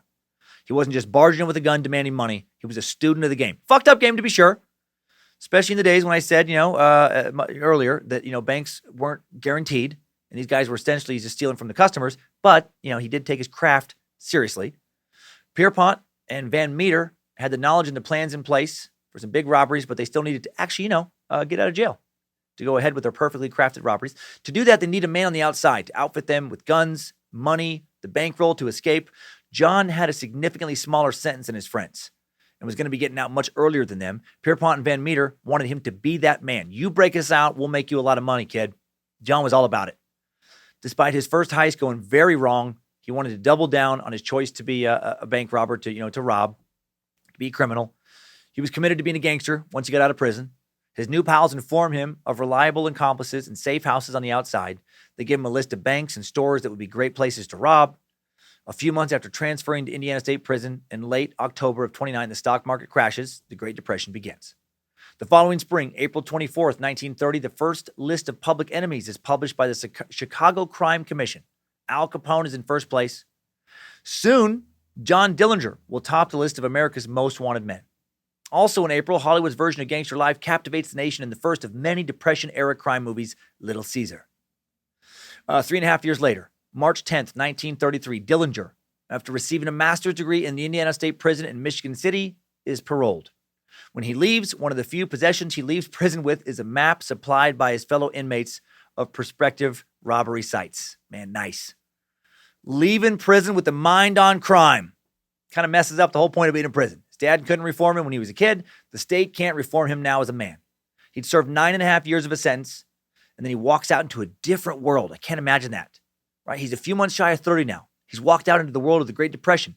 This is a dude who had a hard time keeping steady work during the roaring 20s, when everyone could get a job, and now he's an ex-con without much of a resume, walking into the hardest economy the U.S. has ever seen. He immediately, of course, turns to crime. I mean, he was going to anyway, but that gives him even more incentive. Just a few weeks after his release, he commits his first robbery. He gets right to it. He commits his crime with a small-time gang of hoodlums in Indianapolis known as the White Cap Gang, the White Cappers. He gets a long-barreled Colt .32-20 revolver, also known as an Army Special. He and 2 other men rob City Foods, an all-night grocery store in Indy at 4609 East 10th. After almost getting caught stealing 2 of the getaway cars they needed to pull this off with. When Dillinger and 19-year-old William the Kid Shaw walk into this little shop, this little grocery store, a clerk spots the long barrel of the Colt poking out of Dillinger's pocket. She screams. Shaw grabs some money out of the cash register while John waves his revolver around, telling everyone to go to the back of the store. An elderly man refuses to move. John takes the butt of his revolver, bashes the dude in the mouth, hits him in the jaw hard enough to knock out several teeth. This is the second old man he's bashed in the head now. First, Frank Morgan. I don't think I said his name earlier. That grocer who got sent to prison for trying to rob him back in Mooresville. Now this guy. And this is the dude who become a Robin Hood type national hero. A guy who likes to bash old men in their heads with various blunt instruments. The fact that people were killed during his later holdups would be overlooked. Moments like this would be overlooked. Instead, the national press would play him up as a brilliant, daring, likable individual, beating the banks, which had inhumanely foreclosed mortgages on helpless debtors. Because that's a story that, readers wanted to hear at that time. These guys did all this to make less than $100 total, this robbery. Dillinger got $30 out of the deal after splitting money with Shaw and the getaway driver. A few days later, Dillinger and the Kid Shaw team up again. They team up with a new getaway driver. They hit Hag Drugstore, 5648 East Washington. Dillinger and Shaw walk in this time with their guns already out, yelling for everyone who isn't the cashier to get to the corner. Now look at them. They make around $100 total again. And these guys were not very good at this stuff yet.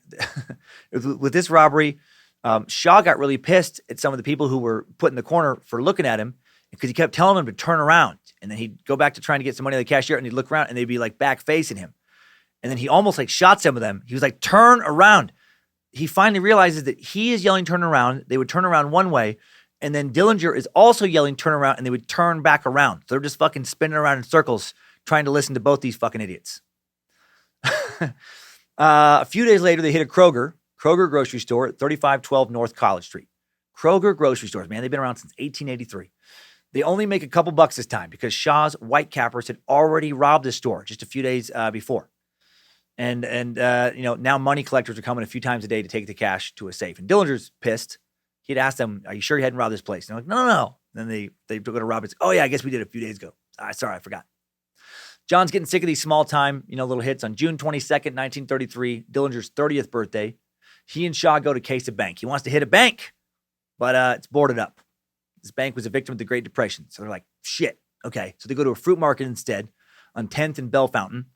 Then they hit Eaton's Sandwich Shop at 642 East Maple Road, popular bustling place, and they make $340. Their biggest haul to date. The very next day, Shaw gets married. He's doing this a day before he gets married. Now he's going to have to take a break from small-time stick-ups to go on his honeymoon. Dillinger takes off with some other ex-cons to see the 1933 World's Fair in Chicago. He's got a little bit of spending money now. He buys himself a new suit, looks all gangstered up, got some shiny shoes. He meets several other guys who'd served time for bank robberies on the road trip. One man, Whitey Moeller, had just beaten a life sentence he'd been given for shooting and killing a police officer. But check this out. This is a pretty innovative escape attempt, or not attempt. He did escape. He started drinking shellac where he was working in the Indiana State Prison. Shellac is a wood glaze made from a resin created by the female lac bug on trees in Thailand and India. And he found out that drinking shellac would turn his skin yellow. And he tricks the doctors in this prison into making them think that he has tuberculosis, that he's a lunger. So they send him to a very lightly guarded sanitarium near Fort Wayne, Indiana, and he just stops drinking shellac. And so he feels great, and then he just walks the fuck out. Like, who didn't escape from prison back then? Moeller, Dillinger, several others believed to have robbed a number of places on this road trip. Which places, nobody knows for sure. But Dillinger came back to Indy with enough cash to buy a Chevy. Dillinger and his gang continued to rob all kinds of places throughout the summer of 1933. During one holdup at the Bidewee Inn, a roadhouse on Burlington Drive and 12th Street in Muncie, Indiana, Dillinger again uses the butt of his revolver to smash another dude in the jaw. Young dude this time who doesn't lose any teeth. On either June 10th or June 21st, different sources list the dates, Dillinger successfully robs his first bank, New Carlisle, Ohio. He takes $10,600 accompanied by two unidentified men. The Dayton Daily News reports that the bandits snuck into the bank at some point during the night, ambushed the first person to arrive to work the next morning, clerk Horace Grisso. Dillinger and his crew bound any bank staff up that entered the building while they're waiting to access the vault. Shortly after that, Dillinger robs another bank, the commercial bank in Dalesville, Indiana. Walks in by himself this time. Little town of around 1,000 people, 50 miles northeast of Indianapolis, 11 miles southwest of Muncie.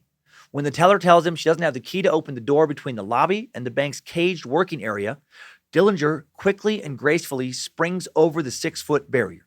This little move earns him his first nickname in the press. This is when he starts getting called the Jackrabbit.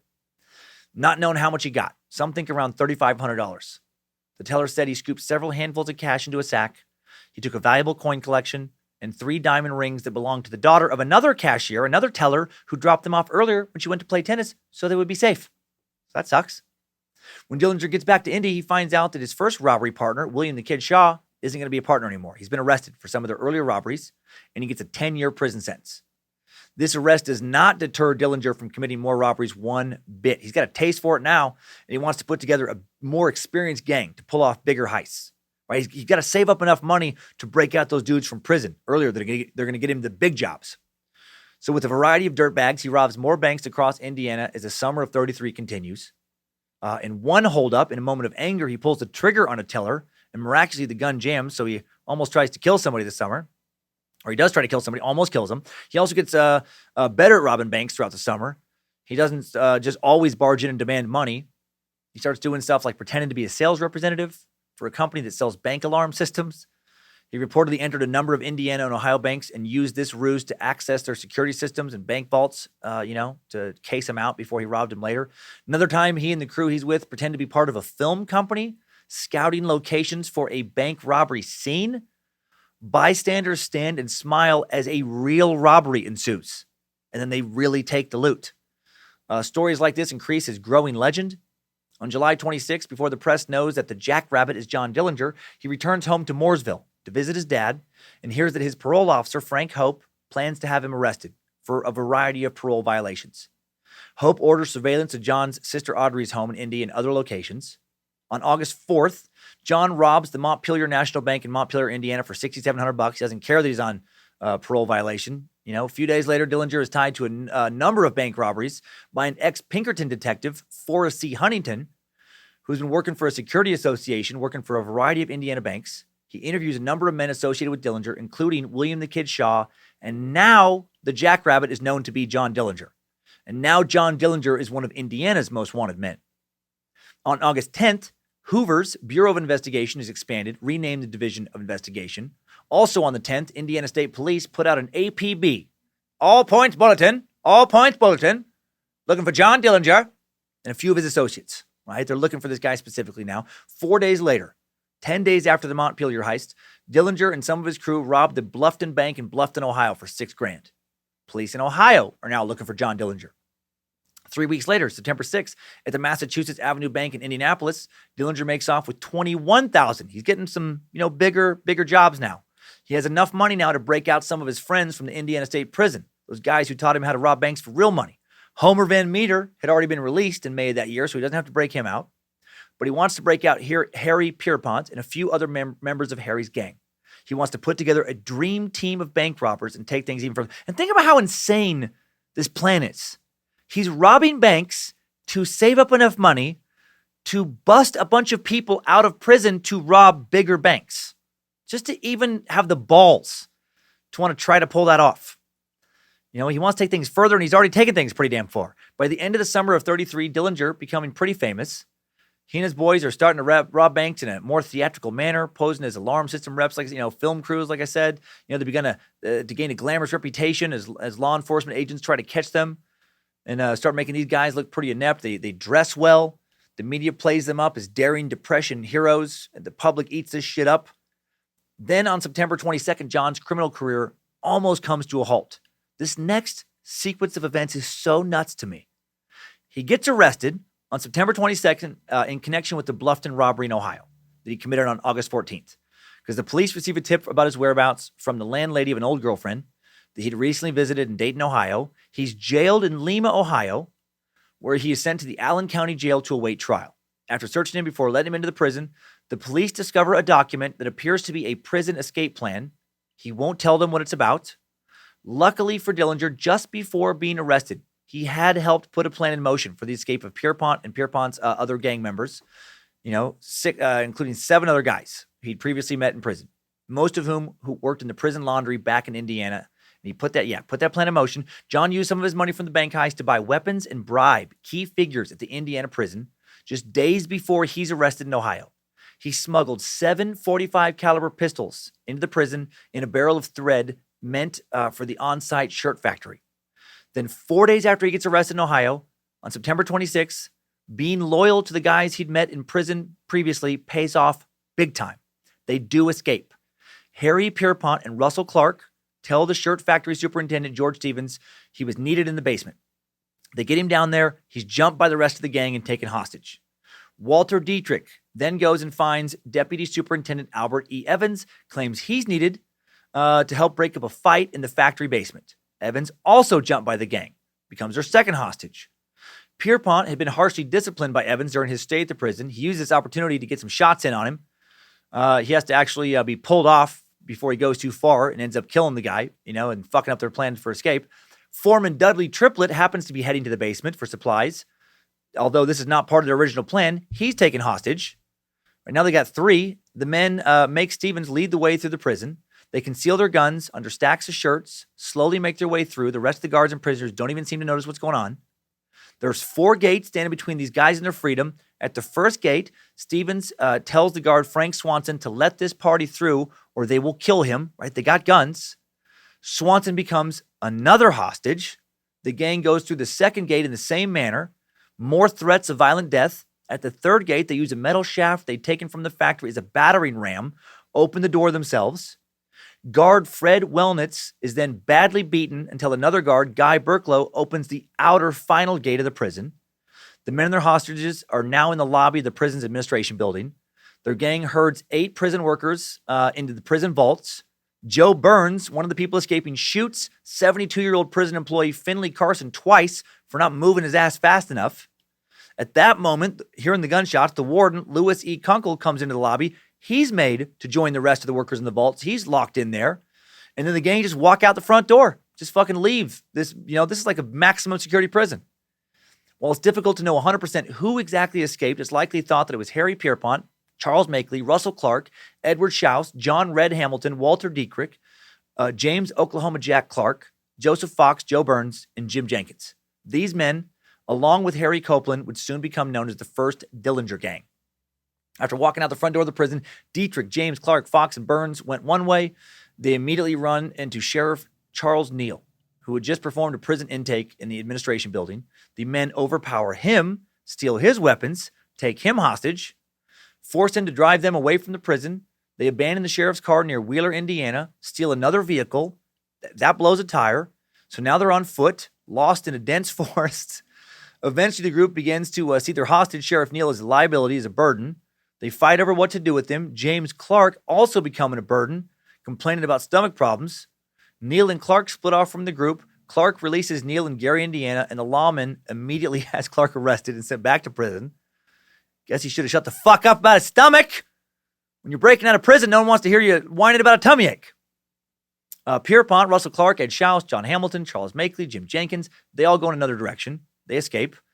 They had some help from the outside. They go to a gang accomplice, Mary Kinder's house. She'd agreed to help the men find a safe house and evade the law if they would include her brother in the escape plan. They weren't able to do that. He was in the infirmary at the time of the escape and had to be abandoned. But when these dangerous men show up at her house, it's not like she can tell them, like, well, fucking deal's off. So Kinder follows through on her promise to help the men, sets them up with new clothes and a hideout in Hamilton, Ohio. Unfortunately for Jenkins, while on the way to the safe house in Hamilton, the men have to evade the police. During a chase, the car door swings open that he's inside of, and he falls the fuck out. And the rest of the men can't risk going back for him. So he's killed by police that night. Pierpont, Shouse, Clark, Hamilton, and Makeley do get safely to Ohio, where they use the hideout in Hamilton, as well as Pierpont's parents' house, to plan another jailbreak. They want to return the favor for John. How fucking crazy is this? The guy's just committed a daring armed escape from prison. People are shot, right? Taking hostages. And the first crime they plan is to immediately break into another jail. Honor amongst thieves. Classic honor amongst thieves. October 12th, just 20 days after Dillinger got arrested, Pierpont, Makeley, Clark arrive in Lima to free him from jail. They meet with Sheriff Jess Sarber. Sheriff Sarber and his family live in a house on the same grounds as the jail. He, along with his wife and Deputy Wilbur Sharp, had just finished dinner. Pierpont, Makeley, and Clark come in disguise, claiming to be police officers needing to transfer Dillinger back to Indiana State Prison. The fucking balls on these guys. When Sheriff Sarber asks these guys for some credentials, Pierpont just shoots his gun. Shoots the sheriff. Then they beat him unconscious. They take the keys to Dillinger's cell, lock the deputy and the sheriff's wife in the basement, and then escape. And Sheriff Sarber dies of his wounds about 2 hours later. The four men busted out Dillinger, escaped to Chicago, where they joined the rest of the gang. They fucking did it. They escaped from prison and busted Dillinger out from jail and made it to Chicago to rendezvous with other gang members. Now they need major firepower to commit the kind of robberies they have in mind. So now they decide to raid and rob a police arsenal to get those supplies. Turns out it was poorly guarded, and it was easily taken over by Dillinger and his crew. They raid the arsenal, and they make off with multiple guns, tons of ammo, and bulletproof vests. These guys are not fucking around. This feels like a movie. These guys don't give a fuck about taking on the police. Armed up now they're going to go on a huge crime spree. They get right to work. And the Dillinger gang robs Central National Bank and Trust Company in Greencastle, Indiana. They take almost $75,000. A month later, November 20th, they hit the American Bank and Trust Co. in Racine, Wisconsin for almost $30,000. Now they're becoming truly infamous, becoming super popular among the American people, right? They're making all kinds of national headlines. The press is writing all kinds of reports on these guys. They're always wearing suits and fedoras to the robberies. They're generally gracious to the bank's customers and workers. No drug or alcohol use is permitted during the planning or carrying out of any robbery, leaving less room for error. Like they're giving interviews discreetly to press members. They split the loot evenly. They plan heists meticulously. These guys are dirtbags, but also consummate professionals. They start keeping business hours, right? They're like, go plan fucking bank robberies between 9 and 5. And then, go home, have lunch breaks and shit. John Dillinger's name even gets to be used to sell cars and ads that claim Dillinger will never be caught if he continues to drive a Ford. That's fucked up. Imagine if someone did that in recent history. Use Trojan condoms. No other condom on the market works better to keep your semen out of a vagina and your DNA away from a crime scene. If Gary Ridgway had only used Trojan brand condoms, the Green River Killer would still be burying women out in the woods. It's ridiculous. Various law enforcement agencies were becoming increasingly agitated by both the existence of the Dillinger gang, the way they're portrayed in the press, which leads to growing popularity. December 5th, 1933, prohibition is repealed by the 21st Amendment, and America's black market takes a massive hit. Gone are the massive bootleg liquor profits, but there's still banks to be robbed. 8 days later, December 13th, the Dillinger gang hits the Unity Trust and Savings Bank in Chicago for almost $9,000. Next day, Chicago detective William Shanley follows up on a tip that the Dillinger squad may have been responsible for the robbery. He approaches gang member John Hamilton at a garage where he's having his car detailed. And Hamilton, once he figures out this guy's a detective, immediately shoots and kills him. These guys, again, they don't give a fuck about law enforcement. 2 days later, the Chicago Police Department formed the Dillinger Squad, comprised of roughly 40 men, led by Captain John Stieg Melvin Purvis. Their one and only job is to find the Dillinger gang, bring them to justice for their robberies and for the murder of Detective Shanley. But the Dillinger gang is leaving Chicago. 4 days later, December 20th, they take a little vacation. They head down to Florida. Get away from the cold. Dillinger brings his girlfriend, Evelyn Billy Frechette. After spending Christmas and New Year's partying up in Florida, the gang heads to El Paso, Texas, where they're hoping to sneak across the border, start a new crime spree down south. But there's a highly visible police presence on the border, prevents Dillinger and the gang from sneaking into Mexico. They try and sneak into Mexico again, south of Tucson. They make it all the way over to Arizona. Too many cops again. Pictures of John's face have been circulated everywhere. All right, all this press is hurting them big time when it comes to sneaking out of the country. Makeley, Pierpont, and Clark decide to stay in Tucson, hide out, while Dillinger and a few other gang members decide to head back to Chicago, rob a few more banks. Dillinger and Hamilton plan the heist of the First National Bank in East Chicago, Indiana. To get more supplies, the gang attacks state police arsenals in Auburn and Peru, Indiana. Both small towns of less than 10,000 people. They steal machine guns, rifles, revolvers, more ammunition, bulletproof vests. Jesus Christ. There's too much heat on them to sneak into Mexico, so they decide just to go rob more banks in an area where there's a 40 fucking officer task force looking for them. And on the way, they just attack 2 police arsenals. Just load up. January 15th, 1934, they robbed the First National Bank, right? They were planning. During the robbery, Dillinger was confronted by Officer William O'Malley, who shoots him several times. Shoots Dillinger. But it doesn't matter because he's wearing a bulletproof vest. Dillinger is unharmed. O'Malley, not so lucky. He is not wearing a bulletproof vest. Dillinger and the gang shoot back, shoot him 8 times. The gang gets away with $20,000, and Dillinger is now wanted for murder in addition to so many robberies. After this heist, with their cash and their arsenal, Dillinger and Hamilton head back to Tucson to meet up with the rest of the gang. Back in Tucson, Dillinger and some of his gang run into some real unfortunate luck. On January 25th, a fire breaks out at the Hotel Congress, where the men are staying. Forced to leave their luggage behind, that has all their fucking cash in it, and their weapons. They're rescued through the window, down a fire truck ladder by some, firemen.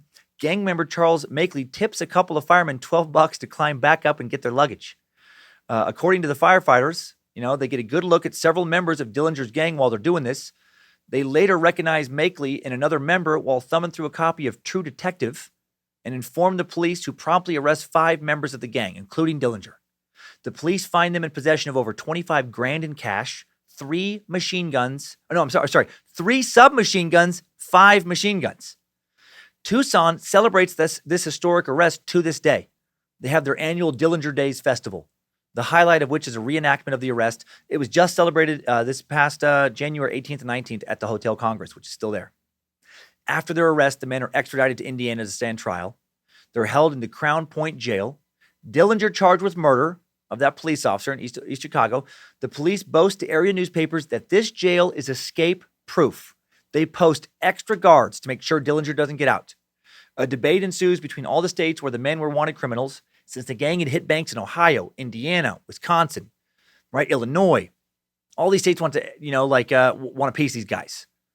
So that, these 3 other states want them extradited for justice in their state. Pierpont, Makeley, and Clark are sent to Ohio to stand trial for Sheriff Sarber's murder. Ed Schaus, one of the escapees from Indiana State Prison, ex-member of the Dillinger gang, testifies against Pierpont, Makeley, and Clark. His testimony helps rack up charges against the gang members. In the end, both Pierpont and Makeley are sentenced to death. Clark's given life in prison. On January 30th, Dillinger arrives at the Lake County Jail in Crown Point, Indiana, where reporters are captivated by his charisma and sense of humor. This dude's still just 30 years old. He hasn't even been out of prison for a year yet. He was paroled on May 10th, 1933. Just 8 months later, he's back in jail again. He'd already spent a few weeks in jail back at the end of September, early October. All this shit's happening in such a small window of time.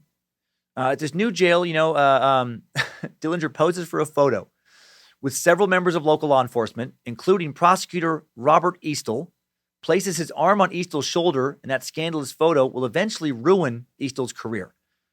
What the fuck? Even the prosecutor sees Dillinger as a celebrity first, criminal second. There are different accounts of what happened next. But the prison was certainly not escape-proof. March 3rd, 1934, less than 2 months after being captured for so many crimes, including the murder of a law enforcement officer, a few months after busting out of another jail where another law enforcement officer had been murdered, John and another prisoner, Herbert Youngblood, escape. How crazy is that? After all this, they finally catch him again. And he escapes again. One account says Dillinger's crooked lawyer managed to smuggle a gun into John's cell, and then he used it to break out. Another account says he fashioned a wooden gun out of a shelf in his cell. Yet another account claims Dillinger carved a gun out of either a bar of soap a washboard, or a potato. Had it blackened with boot polish. The wood story seems to be true. Seems that he got the wood there, carved wood into like shape of a pistol, or had it snuck in, but it was a wooden little gun, and then used shoe polish, boot polish, whatever you want to call it, to make it look real. And using this boot polish gun, he tricks a guard into opening his cell. Security had relaxed around the prison after a few weeks, after his arrival. John and Herbert used John's fake gun to get a real gun from that first guard. Then they used the real gun to round up all the other guards in the jail, lock them into a cell, and they just leave. Again, it's like a movie. Dillinger then steals Sheriff Lillian Hawley's new Ford car, embarrassing the police department and the town, and drives back to Chicago. And in doing so, he finally breaks a federal law. He crosses the state line in a stolen car, breaking the Federal National Motor Vehicle Theft Act. So odd. With so many robberies, jailbreaks, a murder, this would be the crime that would involve federal law enforcement. The crime was under the jurisdiction of the FBI. Still called the DOI at this point, but we'll call it the FBI. It's going to be called that in less than a year anyway, just to be easier. Now Hoover's FBI takes over the Dillinger case. The FBI organizes a nationwide manhunt for Dillinger. J. Edgar Hoover, the director of the Bureau, master of laws, jumps the chance to hunt down Dillinger. Can't wait to put his giant dick in a jar and set that jar on his desk. Just get that dick in a jar, guys. Come on. Hoover hates Dillinger's popularity. Hates the fact that crime is being celebrated in America. Despite more heat than ever, right after breaking out of jail, Dillinger heads to Mooresville, visits Dad at the family farm, where he poses for pictures, holding the wooden gun he'd used to escape the Lake County Crown Point jail in one hand and a 1921 Thompson machine gun in the other hand. When the press gets word that Dillinger had paid his father a visit, it makes front page news. Makes the FBI look like a bunch of fucking idiots. The master of laws, not pleased. At this point, a lot of John's men are in prison. He needs a new gang. Some reports say that Lester Babyface Nelson Gillis actually helps Dillinger escape from Crown Point in exchange for Dillinger's membership in Nelson's gang. Others say Dillinger went to his old Indiana State Prison friend Homer Van Meter looking for men to outfit a new gang. Regardless of how it began, two of the most notorious bank robbers of the 1930s now working together. John Dillinger, the Jackrabbit, psychopath Babyface Nelson, and it's called the Second Dillinger Gang. Whether or not, Nelson was leading it or not, it's called the Second Dillinger Gang in the press. It consists of Dillinger, Nelson, Van Meter, John Hamilton, Tommy Carroll, and Eddie Green. This gang, a far cry from the calculated and meticulous first Dillinger Gang. Second gang, more violent, more impulsive. Nelson, as we learned earlier, hothead. The next robberies would not go smoothly. March 6, 1934, the new gang hits the Securities National Bank and Trust Co. in Sioux Falls, South Dakota. Starts off all right. All the gang members are doing their jobs. Carroll's on the lookout outside the bank. Hamilton sits in the car ready for a getaway. Dillinger, Van Meter, Green, Nelson all enter the bank to perform their assigned duties. Of Nelson, Tommy Carroll would later quote as saying, "That guy would walk into hell and back on a job. He's a mental case. But he would fight the devil when we were hitting the bank." Nelson saw motorcycle patrolman Hale Keith through the window. And, as one does, he stands up on the cashier's counter, starts laughing like a maniac, and just indiscriminately fires his gun out of the window. He does hit Keith several times. Keith lives, but this is not the normal Dillinger Gang MO, right? Nelson's mayhem on legs. The others seem to only fire their weapons in self-defense or to serve a purpose. They take almost $50,000 from the bank, surround themselves with hostages and bystanders on the way to gather on their car. The waiting police don't dare attempt to take out gang members when they're so close to innocent civilians. The gang made 5 of their hostages stand on the car's side running boards. We talked about this a long time ago in Bonnie and Clyde when these guys would do this. They would create a human shield on the sides of the car as they would speed away. How much does that suck if you're one of those hostages? 1 second, you're making a deposit down at the local bank. Next second, you're hanging on the side of a fucking car, hanging on for dear life. While the most notorious gang in America is speeding off and shooting at cops. Hold on, you crumbs, and take that, coppers. We got the bulge on you today. You coppers ain't no match for these hatchetmen. We're taking our cabbage. We'll fill you full of lead. One officer manages to fire off a shot despite all this, and he shoots the car's radiator before the gang drives out of sight. Slows down the car a few miles outside of town. 3 police cars catch up to them, but it doesn't do any good because they end up retreating in a barrage of gunfire. They're outgunned. The gang then hijacks another car, drives the hostages they still have 10 miles further out of town, release them, and escape. And they go right to planning their next job. Just a week after the Sioux Falls robbery, March 13th, the gang hits the First National Bank in Mason City, Iowa. And once again, old psychopath Babyface Nelson causes some trouble.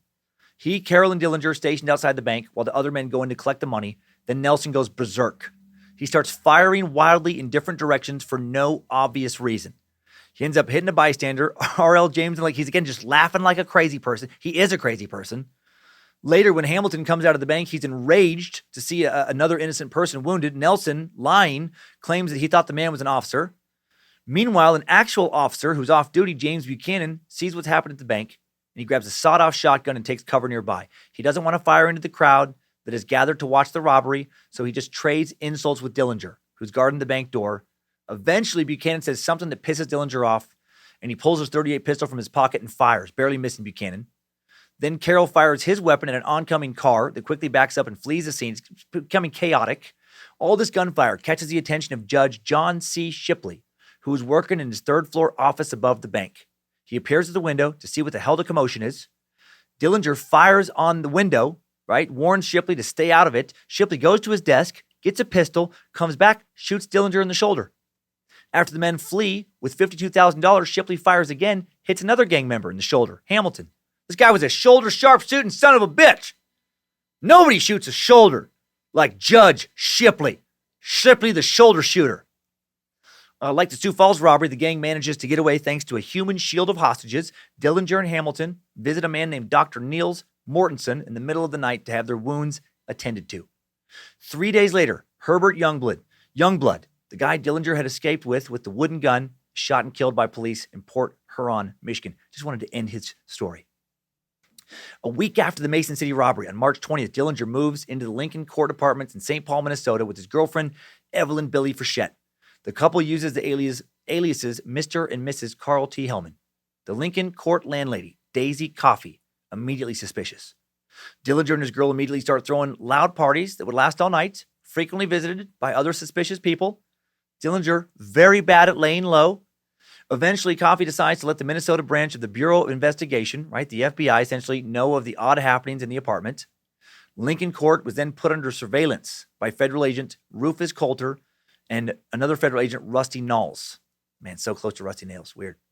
11 days later, March 31st, Coulter and Knowles, along with St. Paul police detective Henry Cummins, continued to surveil the Lincoln Court complex, looking for Hudson sedan Coffey had made note of to the Bureau. Coulter and Cummins decide to head up to the apartment to talk to the suspicious tenants. Billy, Dillinger's girlfriend, answers the door, only cracks it open a few inches. She tells the men she wasn't dressed. They have to wait a few minutes for her to be ready to talk to them. Knowles in the car downstairs sees gang member Homer Van Meter pull up to the apartment complex. Agent Coulter goes to a phone to inform the Bureau of the attempt to engage with whoever is in the apartment, and then Van Meter suddenly appears in a hallway. Van Meter evades officers' questions when they see him, tries to calmly walk back down the stairs. Coulter follows him to the lobby where Van Meter spins around and opens fire. Coulter flees outside where Knowles tells him to disable Van Meter's car. Coulter shoots out a few tires on Van Meter's Ford, but Van Meter manages to get away, carjacking a passerby.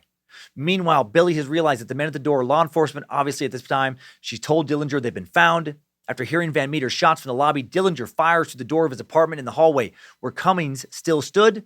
Cummins dives for cover. This is like movie fucking shit. Dillinger comes into the hallway, continues to shoot. Cummins shoots back. There's a significant imbalance of firepower between the two men. Dillinger has a Thompson submachine gun, right? Can fire bursts of bullets at a time. Cummins has a police revolver, holds 5 rounds. Despite the disadvantage, Cummins shoots Dillinger, hits him in the calf with one of his few bullets, then manages to flee down the stairs and run out of the building. Fleeing for his life, Dillinger and Frechette exit the building through a back door, drive off in the Hudson. They head to Eddie Green's safe house where Dr. Clayton May is called to look at Dillinger's wound. Dillinger is moved to the apartment of Augusta Salt where May works on patients who can't come to the office. April 2nd, 2 days later, Eddie Green visits Dillinger at Salt's apartment. Later that day, he would be tracked down and shot by FBI G-men. He'd die of his wounds on April 11th, but not before making several delirious statements to the investigators. Things are getting crazier. Dillinger and his girlfriend decide to visit John's family now in Mooresville. How the fuck is the FBI not surveilling this place? In the middle of all this insanity, they stay with John Sr. and reconnect with other family members between April 5th and 8th. 5 days later, John and his half-brother Hubert get in a car accident. The Dillingers, returning from Ohio, where they would attempt to visit Harry Pierpont's parents. Hubert fell asleep at the wheel. And I'm sorry, it's kind of like 5 days after an earlier event, but in the middle of this April 5th to the 8th. April 7th, this happens. Both Dillingers flee the scene after Hubert falls asleep at the wheel, rams into another car, and end up 200 feet out in the woods. In the car, police find some odd items, including maps, a length of rope, and a bullwhip. Yes, a bullwhip. Hubert will later say that his brother John was going to use that whip on a former lawyer, Joseph Ryan, who had taken some retainer money from John. In the middle of all this, on the run from the law, healing from a gunshot wound, he wants to find his old lawyer and fucking bullwhip him.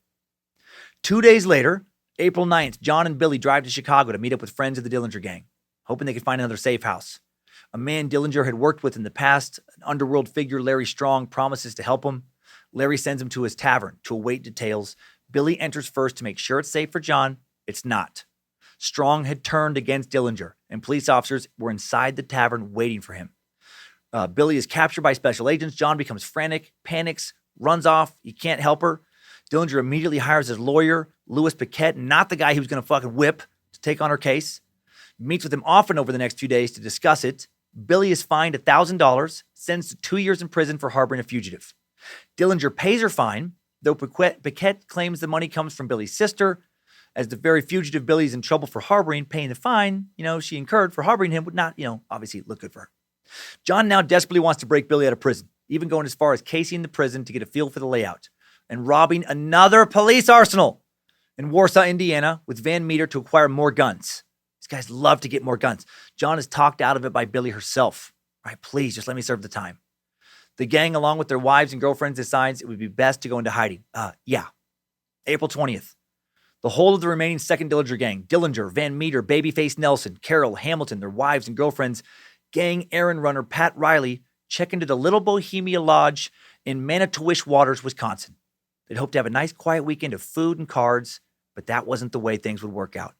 2 days later, the lodge owner, Emil Wanatka, feels something is amiss.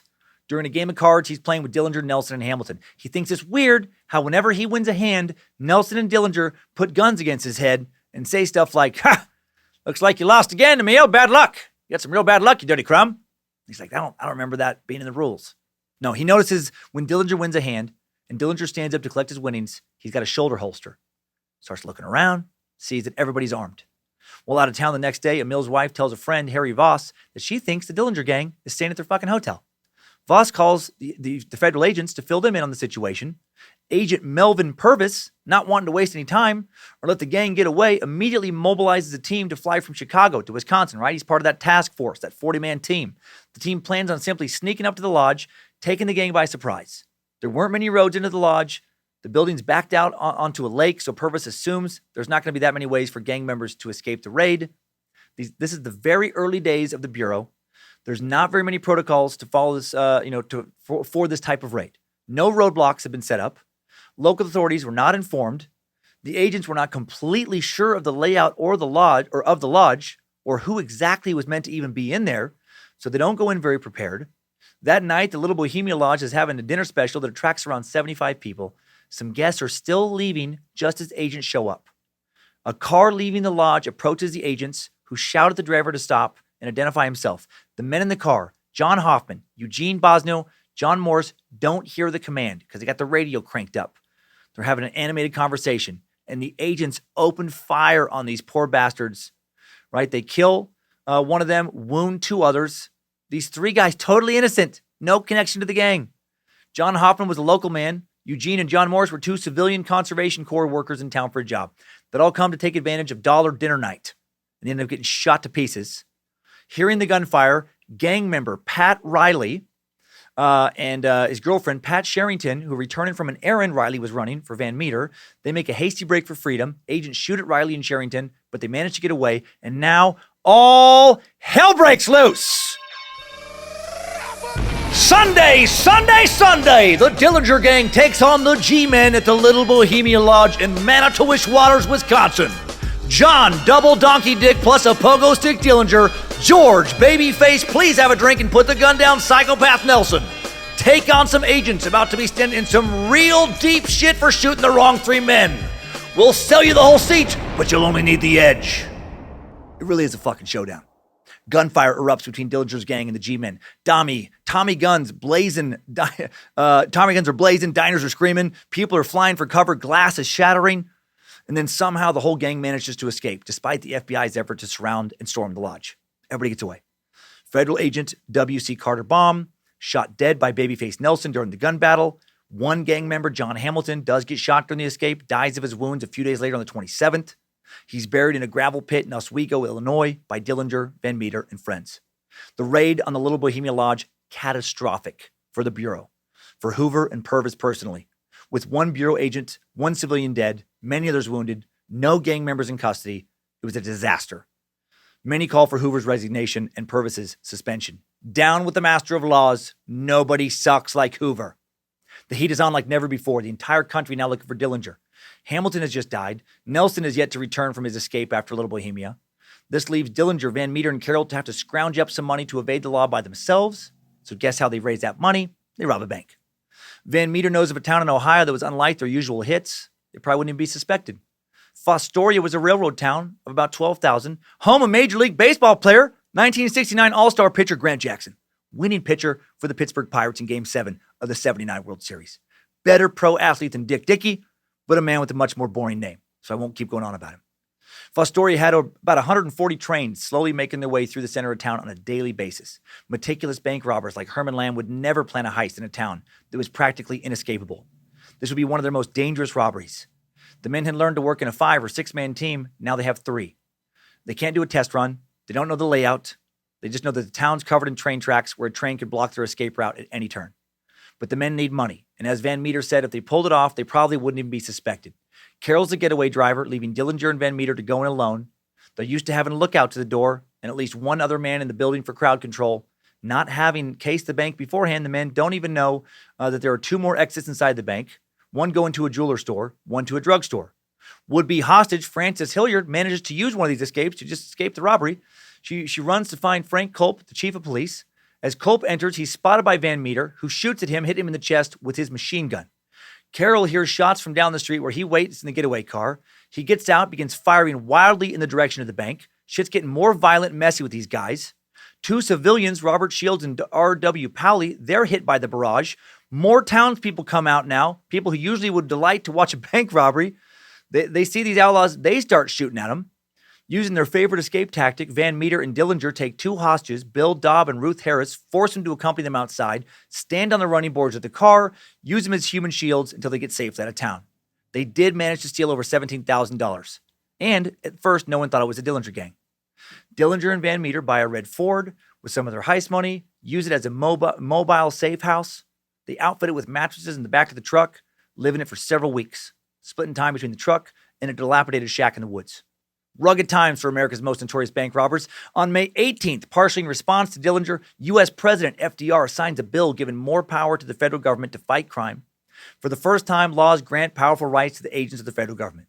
The anti-crime package also establishes stiff punishments for many of Dillinger's offenses, including bank robbery and crossing state lines to avoid the law. Few days later, May 23rd, Clyde Barrow and Bonnie Parker, the equally infamous Bonnie and Clyde, killed in a police ambush in Louisiana. The next day, John and Van Meter driving their Ford truck to a back road in East Chicago when a pair of policemen drive up. Van Meter decides they're either going to jail or they're shooting these cops and he's not going to jail. Van Meter guns officers Martin O'Brien and Lloyd Mulvihill down with his Tommy gun before the men even have a chance to reach for their weapons or exit the car. Their bodies are found the next day. Police assume it's the work of the Dillinger gang. Papers even report that the men were slain in Dillinger style. Man, Homer Van Meter, that guy did not fuck around. Quick to reach for that Tommy gun. Dillinger would later express remorse for these killings, saying that they were just officers doing their jobs and they didn't deserve to die. It's clear now that the authorities are closing in on Dillinger. With the latest murders, he's officially being blamed for crimes that the police aren't even sure he committed. He needs to do something drastic, so he asks his lawyers to find him a reliable plastic surgeon to alter his face enough that he won't be recognized. Again, it's just like a movie. He was released from the Indiana State Prison barely a year earlier. Now on May 27th, John and Van Meter move into James Probasco's house. Probasco, a former boxer, member of a diamond heist ring, briefly trained as a veterinarian, now had a makeshift operating room in his home. His lawyers reach out to underworld doctor William Losser and his assistant Dr. Harold Cassidy. They've been in trouble with the law. They don't have licenses anymore. They need money. Probasco says for $5,000, he'll set everything up. He'll get the doctors. He'll pay the doctors. You can use his house. You can get your plastic surgery. And they do perform on him. May 28th, plastic surgery. Almost kill him. Dillinger didn't tell him how much he'd eaten that day for whatever reason, and they give him the wrong amount of anesthetic. and he loses consciousness and almost dies.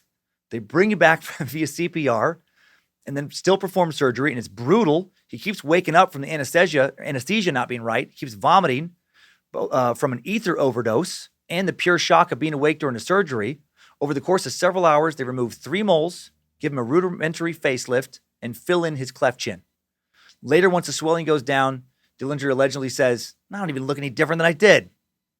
With the newly realized fingerprint database, John and Van Meter also opt to have these doctors erase their fingerprints. Dr. Loser had invented a system of fingerprint removal combining nitric and hydrochloric acids. It was an excruciating procedure, and he charged the men an additional $100 per finger. After John's death, he would testify about the work he did on Dillinger and Van Meter.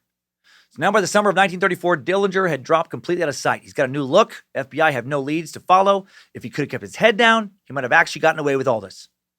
But he doesn't. He drifts into Chicago, where everyone's looking for him. Takes on the alias Jimmy Lawrence. Takes a clerk job. Makes a new girlfriend named Polly Hamilton, who's unaware of his true identity. Stupid, stay alone, be gone, Lucifina. In a large metropolis like Chicago, he thinks he can just lead an anonymous existence, and he does for a little while. However, again, Chicago's where the most heat is on him. Somehow, Dillinger doesn't realize he's at the center of an FBI dragnet. When authorities find out that one of Dillinger's recent getaway cars is on a Chicago side street, they're like, yep, he's here. He's in the city. And then on June 22nd, his 31st birthday, he's informally named America's first public enemy #1 in a speech given by U.S. Attorney General Homer S. Cummins. Celebrates his birthday by going out to dinner with Polly. Why isn't he hiding? An FBI agent would later say about him, it was all a game to Dillinger. It was his wits against the FBI's wits, and Dillinger was winning. He wasn't going to hide. He loved this game. The next day, the U.S. Justice Department offers a $10,000 reward for the arrest of Dillinger and a $5,000 reward for info leading to his arrest. Awards for criminals had just been made possible by new legislation days earlier. All but 3 members of the second Dillinger gang, now dead. Dillinger fears the rest of them will soon be dead as well. It's down to Dillinger, Van Meter, and Babyface Nelson. With their funds depleted by surgeries, eyes on a comfortable retirement and tropical location, they decide to plan one more big robbery. They want $100,000 this time. They choose the Merchants National Bank in South Bend, Indiana. As many as 3 other men were brought in on the heist. Their identities have never been conclusively proven. Some speculate one was Pretty Boy Floyd, a man who would take over Dillinger's place as public enemy #1 after his death. Van Meter's the lookout that day. The others make their way into the bank. And then one of the unidentified men starts shooting at the ceiling. These fucking lunatics. The noise prompts Officer Howard Wagner to investigate. Van Meter sees him coming. Of course, Van Meter does what he does, shoots him before he has a chance to get to the bank. He dies on the scene. Classic Van Meter, shoot first, don't bother asking any questions. The shooting sets off a panic in the street. It's chaos. People are running for safety. Van Meter hears sirens in the distance. Harry Berg, local shop owner, grabs his pistol, shoots at one of the robbers. Berg manages to hit Nelson, who is not wounded due to his bulletproof vest. Hothead Nelson goes apeshit after being shot at, swings around, starts wildly firing in the vague direction of the shooter. Bullets are shattering shop windows and car windshields outside. Bystanders are getting hit. Joseph Palawowski, a teenager who is passing by the scene, jumps on Nelson's back, tries to stop him from shooting. Nelson struggles free, slams him into a glass window. The boy gets shot in the hand by a stray bullet, and he passes out. Classic Polak. He passes out from getting shot in the hand. He probably thought that's where his brain was. He probably held up his hand screaming, "Help! I've been shot in the head!" JK. Stupid running joke for new listeners. Police arrive on the scene. Bullets continue to fly from both sides. The shootout racks up thousands of dollars in property damage, wounds 6 civilians. Van Meter grazed by a bullet that almost, grazes his head, technically hits him in the head. Dillinger and the gang get away as they usually do by taking hostages. One of them is the bank president. The heist didn't go like they hoped, and they only made about $30,000. Not enough for a tropical retirement. They got to rob another bank. A few days later, July 4th, Independence Day, Dillinger moves into the apartment of Anna Sage, who owns several brothels. John was dating Polly, who was a former prostitute under Anna. Sage's real name was Anna Kumpanas. She was a Romanian madam facing deportation back to her native Romania. She met with federal agent Melvin Purvis. That guy's been trying to catch him on July 21st. She promises to turn over Dillinger if she'd be allowed to stay in the U.S. Purvis says he can't guarantee to stop her deportation proceedings, but he'll try. She agrees to tell him the theater that Dillinger, his girlfriend, and herself would soon be attending. She would later be known as the woman in red despite wearing an orange dress the next night. And by the way, she would also get deported. After all this, helping out, she would get deported back to Romania. The next night, July 22nd, Dillinger attends the film Manhattan Melodrama. It's a film starring Clark Gable and Mickey Rooney about two orphans growing up on both sides of the law, falling in love with the same woman at the Biograph Theater in the Lincoln Park neighborhood of Chicago. I've been there many times. In this neighborhood, just as Sage said he would. Dillinger was with his girlfriend, Polly Hamilton, and Anna in her orange dress. Once they determined Dillinger was in the theater, the agent contacts J. Edgar Hoover for instructions. The master of laws recommends that they wait outside rather than risk a gun battle in a crowded theater. He also tells agents to not put themselves in danger and that any man could open fire on Dillinger at the first sign of resistance. When the movie lets out, the lead agent, standing by the front door, signals Dillinger's exit by lighting a cigar. Both he and the other agents involved would later report that Dillinger turned his head when he did that, looked directly at him, then walked by, glanced across the street, slowly moved ahead of his female companions, then pulled a gun and quickly ran into a nearby alley. He spotted them, he knew they were coming. While John ran, these three agents quickly opened fire on him, firing 5 shots. Dillinger's hit from behind, falls face first to the ground. 2 female bystanders slightly wounded in the legs and buttocks by bullet fragments. Dillinger struck 4 times. 2 bullets graze him. 1 causes a superficial wound to his right side. The fatal bullet enters through the back of his neck, severs the spinal cord, passes into his brain, exits just under his right eye, severing 2 sets of veins and arteries. There were also reports when this happens of people, after he falls down dead, dipping their handkerchiefs and skirts into the pool of his blood, right? So they could have keepsakes for this entire affair. An ambulance is called, but he's dead. He probably died before he hit the ground. Died without saying a word. At 10:50 p.m., July 22nd, 1934, he's pronounced dead officially at Alexian Brothers Hospital. His body's taken to the County Cook morgue. He gets those photographs. That's where the infamous boner pic comes from. Throughout the night, most of the next day, a huge throng of curiosity seekers parade to the morgue to catch a glimpse of Dillinger. So weird. So many people come to the chief coroner, finally complains that the mob is interfering with his work. Cook County deputies have to be posted to keep the crowds at bay. Dillinger's family identifies the body, but the desperado had recently undergone that plastic surgery, dyed his hair black in an attempt to hide his identity, and they're like, I don't know if that's him. Friends and acquaintances claimed that the dead body was shorter, heavier than Dillinger. And a barber familiar with the bandit's hair said that his hair was too thick. Later in 1965, a California man wrote to the Indianapolis News claiming to be Dillinger, but was dismissed as a nut. The identity of the body lying at Crown Hill Cemetery could easily be figured out with the DNA tests, but exhumation is not a casual undertaking, and it hasn't been done. And rumors that Dillinger was not shot that day continue to persist, but no serious historian seems to believe them. Again, Romanian Madam Anna Sage, she becomes a hated figure. She is deported. Dillinger is, a national hero in death, like he was in life, which is ridiculous. The dude was a stone cold murderer, mayhem master, ran from agents with a gun. He escaped from jail twice, shot people. I think they did the right thing, shooting him there. Other people would, think that they got a little reckless shooting him down. They wanted him taken alive. July 25th, 1934, the body of Dillinger, probably his body, buried at Crown Hill Cemetery. After a Christian ceremony, he's laid to rest in the Dillinger family plot. His gravestone vandalized many times over the next several years by people taking souvenirs. Fans continue to observe John Dillinger Day, July 22nd in Chicago, as a way to remember the fabled bank robber. Members of the John Dillinger Died For You Society traditionally gather at the Biograph Theater on the anniversary of his death, retrace his last walk to the alley, following a bagpipe playing Amazing Grace. Weird. Why do you see this dude as a hero? I doubt any of the human shields forced to ride on the side of his fucking getaway cards, whatever attend any John Dillinger event. And all that takes us out of this action-packed, lead-filled Timesuck timeline. Holy shit. That was some exciting stuff. Good job, soldier. You made it back. Barely.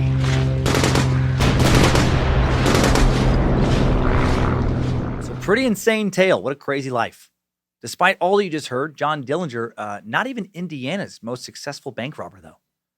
That honor or dishonor belongs to Leon and Morris Johnson. The brothers Johnson, referred to by Indianapolis police as Robbery Incorporated, executed upwards of 3,000 stick-ups at banks, bars, gas stations, and grocers from the late 50s until the mid-70s, taking an estimated $2 million. Maybe we should suck them someday. That is some crime spree. Former Indianapolis Police Department officer John Flack called the brothers slippery as eels because they continually evaded capture. But in the end, they were caught. They almost always get caught in the end. By the time it was done, the U.S. government spent more money trying to catch John Dillinger than he ever stole. Estimated that John Dillinger made away with approximately $500,000 total, roughly $7 million in today's dollars during his 14-month-long crime spree. The government spent $2 million, roughly $28 million, trying to catch him. Dillinger participated in 3 gangs, was involved in a string of dramatic bank robberies across the country. He escaped several police and FBI traps, raided numerous police armories, helped to mastermind the biggest escape ever from the Indiana State Prison at Michigan City. Those escapees broke him out of jail. Days later, he escaped again, later from capture with a wooden gun, because of how people felt during the Great Depression, because of the anger over the economy, anger towards the government, anger towards the banks. He was a fucking rock star before there were rock stars. The prosecutor posed for a picture with him before, or after his arrest. He was a bad man, but beloved by many. He was very, very good at doing very bad shit. So now let's take a few more looks back at this dude who was in so many ways a dude who just had no fucks to give. A guy who wasn't a good guy, but a bad guy with giant stone balls who fearlessly went after whatever he wanted in life with a gun in his hand.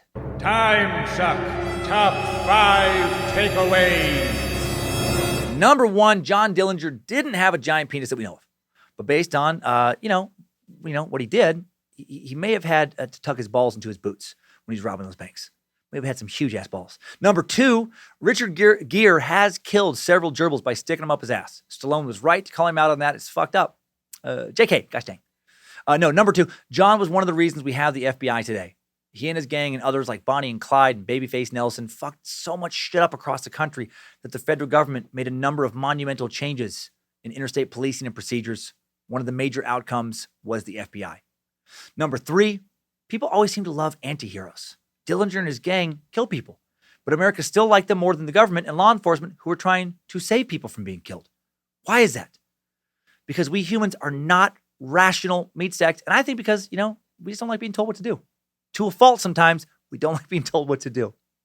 Number 4, J. Edgar, master of laws, Hoover, sent G-men after Dillinger, and Dillinger evaded them like he was a fucking roadrunner, and they were Wile E. Coyote, with Dillinger getting away over and over again until he didn't. Eventually he didn't. That's the thing about these guys. They might pull off like 100 heists in a row, but they still usually end up dead or in prison. Good to remember. Number 5, a little bit of new info. Dillinger has had at least 6 movies made about his life. There are the 3 movies simply titled Dillinger. One made in 1945, one in 73, one in 91.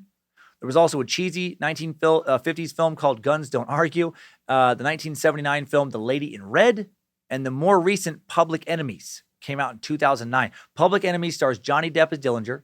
I just put it on my watch list. Now I got Butch Cassidy, the Sundance Kid with Paul Newman and Robert Redford, and Public Enemies with Johnny Depp and a huge cast of characters playing other gangsters and G-men on my watch list. That movie grossed well over $200 million to the box office, got some pretty good reviews. And I know many of us have, more time on our hands to watch stuff right now, so maybe those are 2 movies you should check out. Timesuck Top 5 Takeaways. Dillinger and his possibly massive ween have been sucked. I hope that was fun and interesting and a good little escape. Thanks to the Timesuck team, Queen of the Suck, Lindsay Cummins, High Priestess, Harmony Vellicamp, Reverend Dr. Paisley, the Bit Elixir design crew with the app, Logan and Kate at Spicy Club Run and BadMagicMerch.com, Script Keeper Zach Flannery. Thanks to all the all-seeing eyes of the cult helping Liz Hernandez. We love Liz running the Cult of Curious Facebook group with all the moderation. Thank you. There has never been a better time to jump in and take advantage of our online community. The Cult of Curious private Facebook group, link in the episode description to do that. You can also join Discord via the Timesuck app and also Discord fan favorite, Beefsteak. The Ambassador Really Discord, going through some especially tough times right now and has a GoFundMe campaign. We're posting a link to it in today's episode description. A lot of people having rough times.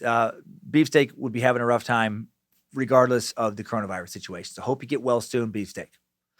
Next week, pandemic episode where we're hoping to interview a doctor with a lot of knowledge pertaining to exactly what's going on. We're going to dig into other information regarding the state of today's pandemic, talk about the disease, response to the disease, government moves, the economy, more. Also going to talk about the 1918 flu pandemic everyone keeps comparing the coronavirus pandemic to. I'm going to throw out the most knowledge I can next Monday, make it bearable to listen to. Then the Monday after that, a sex suck that's going to get fucking wild. Going to be Lucifina filled. So got some more entertainment coming your way. Also have Scared to Death if you want to listen to that. If you haven't already, for more podcast entertainment. We got, well over 20 episodes now of that. And then again, all the stand-up stuff I talked about earlier, new special, plenty of stuff on Spotify, Pandora, lots of free content for you to enjoy. Stay safe. Don't go crazy. Love you, Meat Sacks. Time now for today's Timesucker updates. Updates? Get your Timesucker updates. First up, an update we shared on the Secret Suck that needs to be shared here. Very uncertain and stressful time. All that is terrible for mental health. Luckily, Space Lizard Andrew Welmer set up a mental health support group on Facebook, specifically for members of the Timesuck community. Top fucking shelf meat sack Andrew writes, "Hey Dan, this is Space Lizard Andrew Welmers. Just wanted to say thank you for telling the Space Lizards about my mental health group. I have a request. You can also say something about it on Timesuck. I created it for all meat sacks. Hail Nimrod and keep on sucking. Below is the link if you need it again. Your loyal Space Lizard, Andrew Banana Sucker Wilmers." Boom! Done, Andrew. Yeah. The link is going to be in today's episode description. And now for some needed humor from kick-ass timesucker Ian Economon. Ian just got Cummins lawed big time. He writes, "Hello, Suckmaster and Timesuck team. Loyal Space Lizard, friendly neighborhood FedEx driver checking in with my first of probably many Cummins law incidents. Listening to the Baba Yaga suck the other day through my Bluetooth speakers while driving around with my sliding doors open like most delivery drivers do. My speakers auto pause and play when the truck is turned off and on. So I turn the truck on after making a stop, and right as a jogger runs by my door, your voice comes through the speaker bellowing, 'Eat a dick, you uppity bitch.' Her head whips around. She almost trips over her feet, stares at me for a second, and as I prepare for a verbal beating, she just laughs and asks, 'What the hell are you listening to?' So best case scenario, you maybe have another new listener. Worst case scenario, I maybe have a formal complaint coming my way. Either way, I thought you'd enjoy this story. Thanks for the amazing content. Keep on sucking." I laughed so hard when I first read that, Ian. Holy shit, that is funny to me.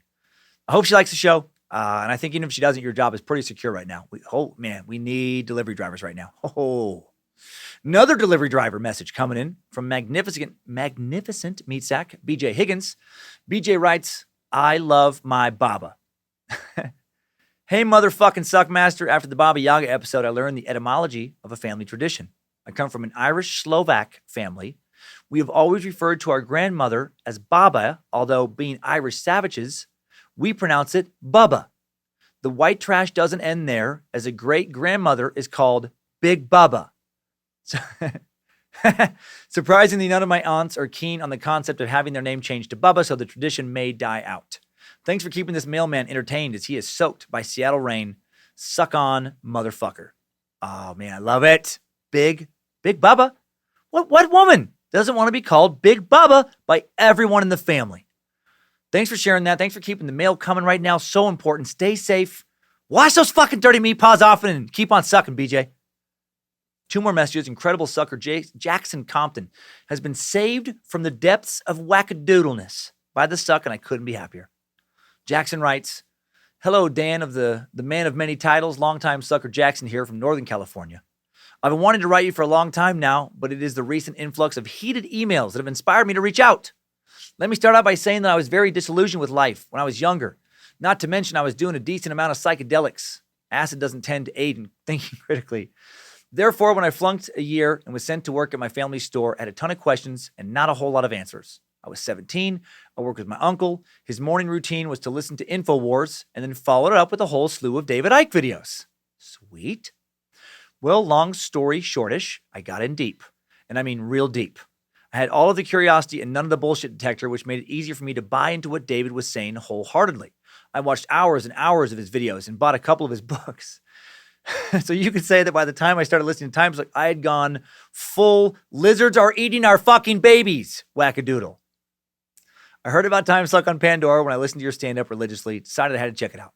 I loved it immediately, quickly binged 6 episodes that were out, saw the David Icke suck, listened, and became enraged as you shit on the man I had viewed as the one and only prophet of divine truth in the world.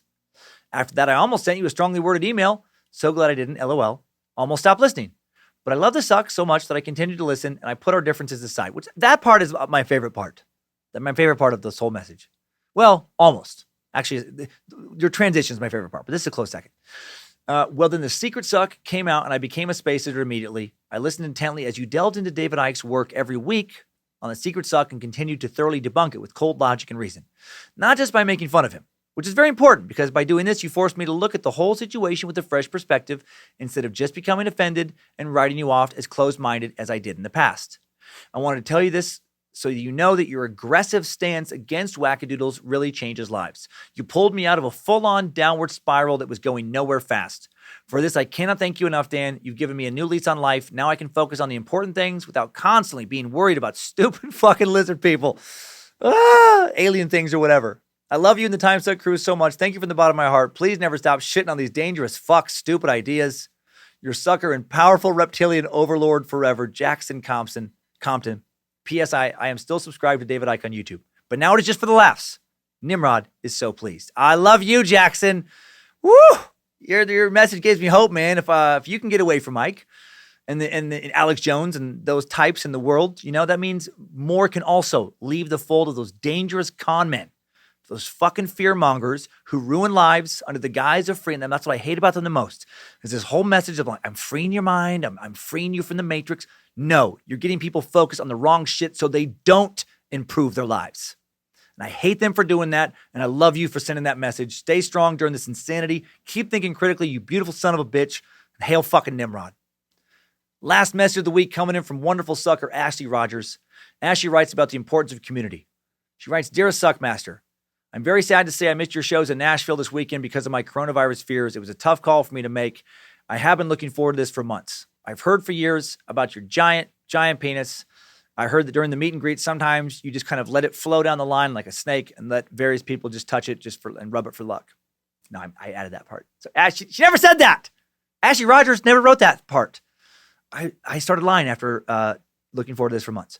Then Ashley says, but ultimately I would have felt selfish for taking the risk and I made the decision to be extra cautious for my family, hoping this all passes as quick as possible so I can travel to see you in another city later in the year. I did want to let you know that in these uncertain times, I'm trying to find ways to help my fellow meat sacks. Being part of the Cult of Curious has given me such a sense of community, and I want to share that, like a missionary for Nimrod. My grandparents, who mean the world to me, are at high risk for COVID-19 like so many others. I took groceries to them today, couldn't help but think of all the people in their demographic that don't have this support system.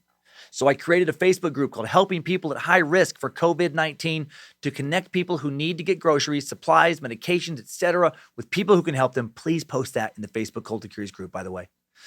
If it can even help one person stay safe, it's worth it. It would mean so much to this longtime sucker if you could help me spread the word to more people, grow this network of human beings looking out for one another. Thanks for all you do. Stay safe on the road. Keep on sucking, Ashley Rogers. Well, thank you, Ashley. Such an amazing meat sack. Yes, we need each other, ironically, more than ever during this period of social isolation. Yes, people, check out that group, Helping People at High Risk for COVID-19 on Facebook. Please put a link in our Facebook Cult of Curious group. And thank God for the internet right now, man. Thanks for these groups, being possible. This is exactly the kind of shit we need in addition to humor. It needs to be spread inside the Cult of Curious and everywhere else right now. Way to be a great example. It sounds like you definitely made the right decision skipping the show. Because of how much I travel, I will not be seeing my grandparents for a while, and I will not be traveling for a while, and I begged my grandparents to hunker down for a bit and stay away from the fucking slot machines. They were still going. In the height of all the news, they decided to go to the casino and sit on the slots for hours. I'm like, are you fucking kidding me? Do you want it? Do you just want to get it? Take care of yourself. Good luck, Ashley. Good luck to all of you. Stay informed. Hail Nimrod.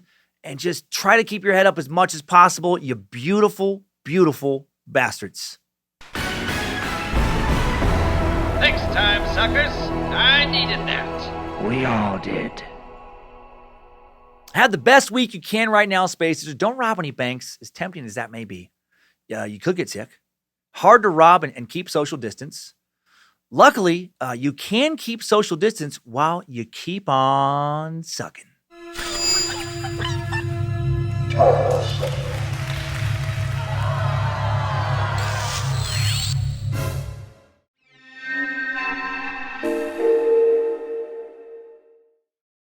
Jingle bell, jingle bell, jingle bell rock.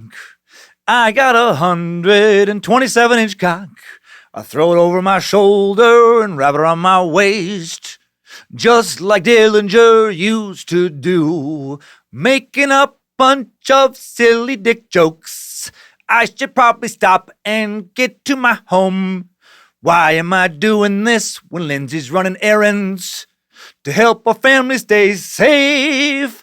It's not the right time or a bright time to make these stupid jokes. But I keep doing it 'cause it cracks me up to think about such a huge dick. I don't know what I'm saying 'cause I didn't write any of this stuff down. Making it up as the... You got the gist.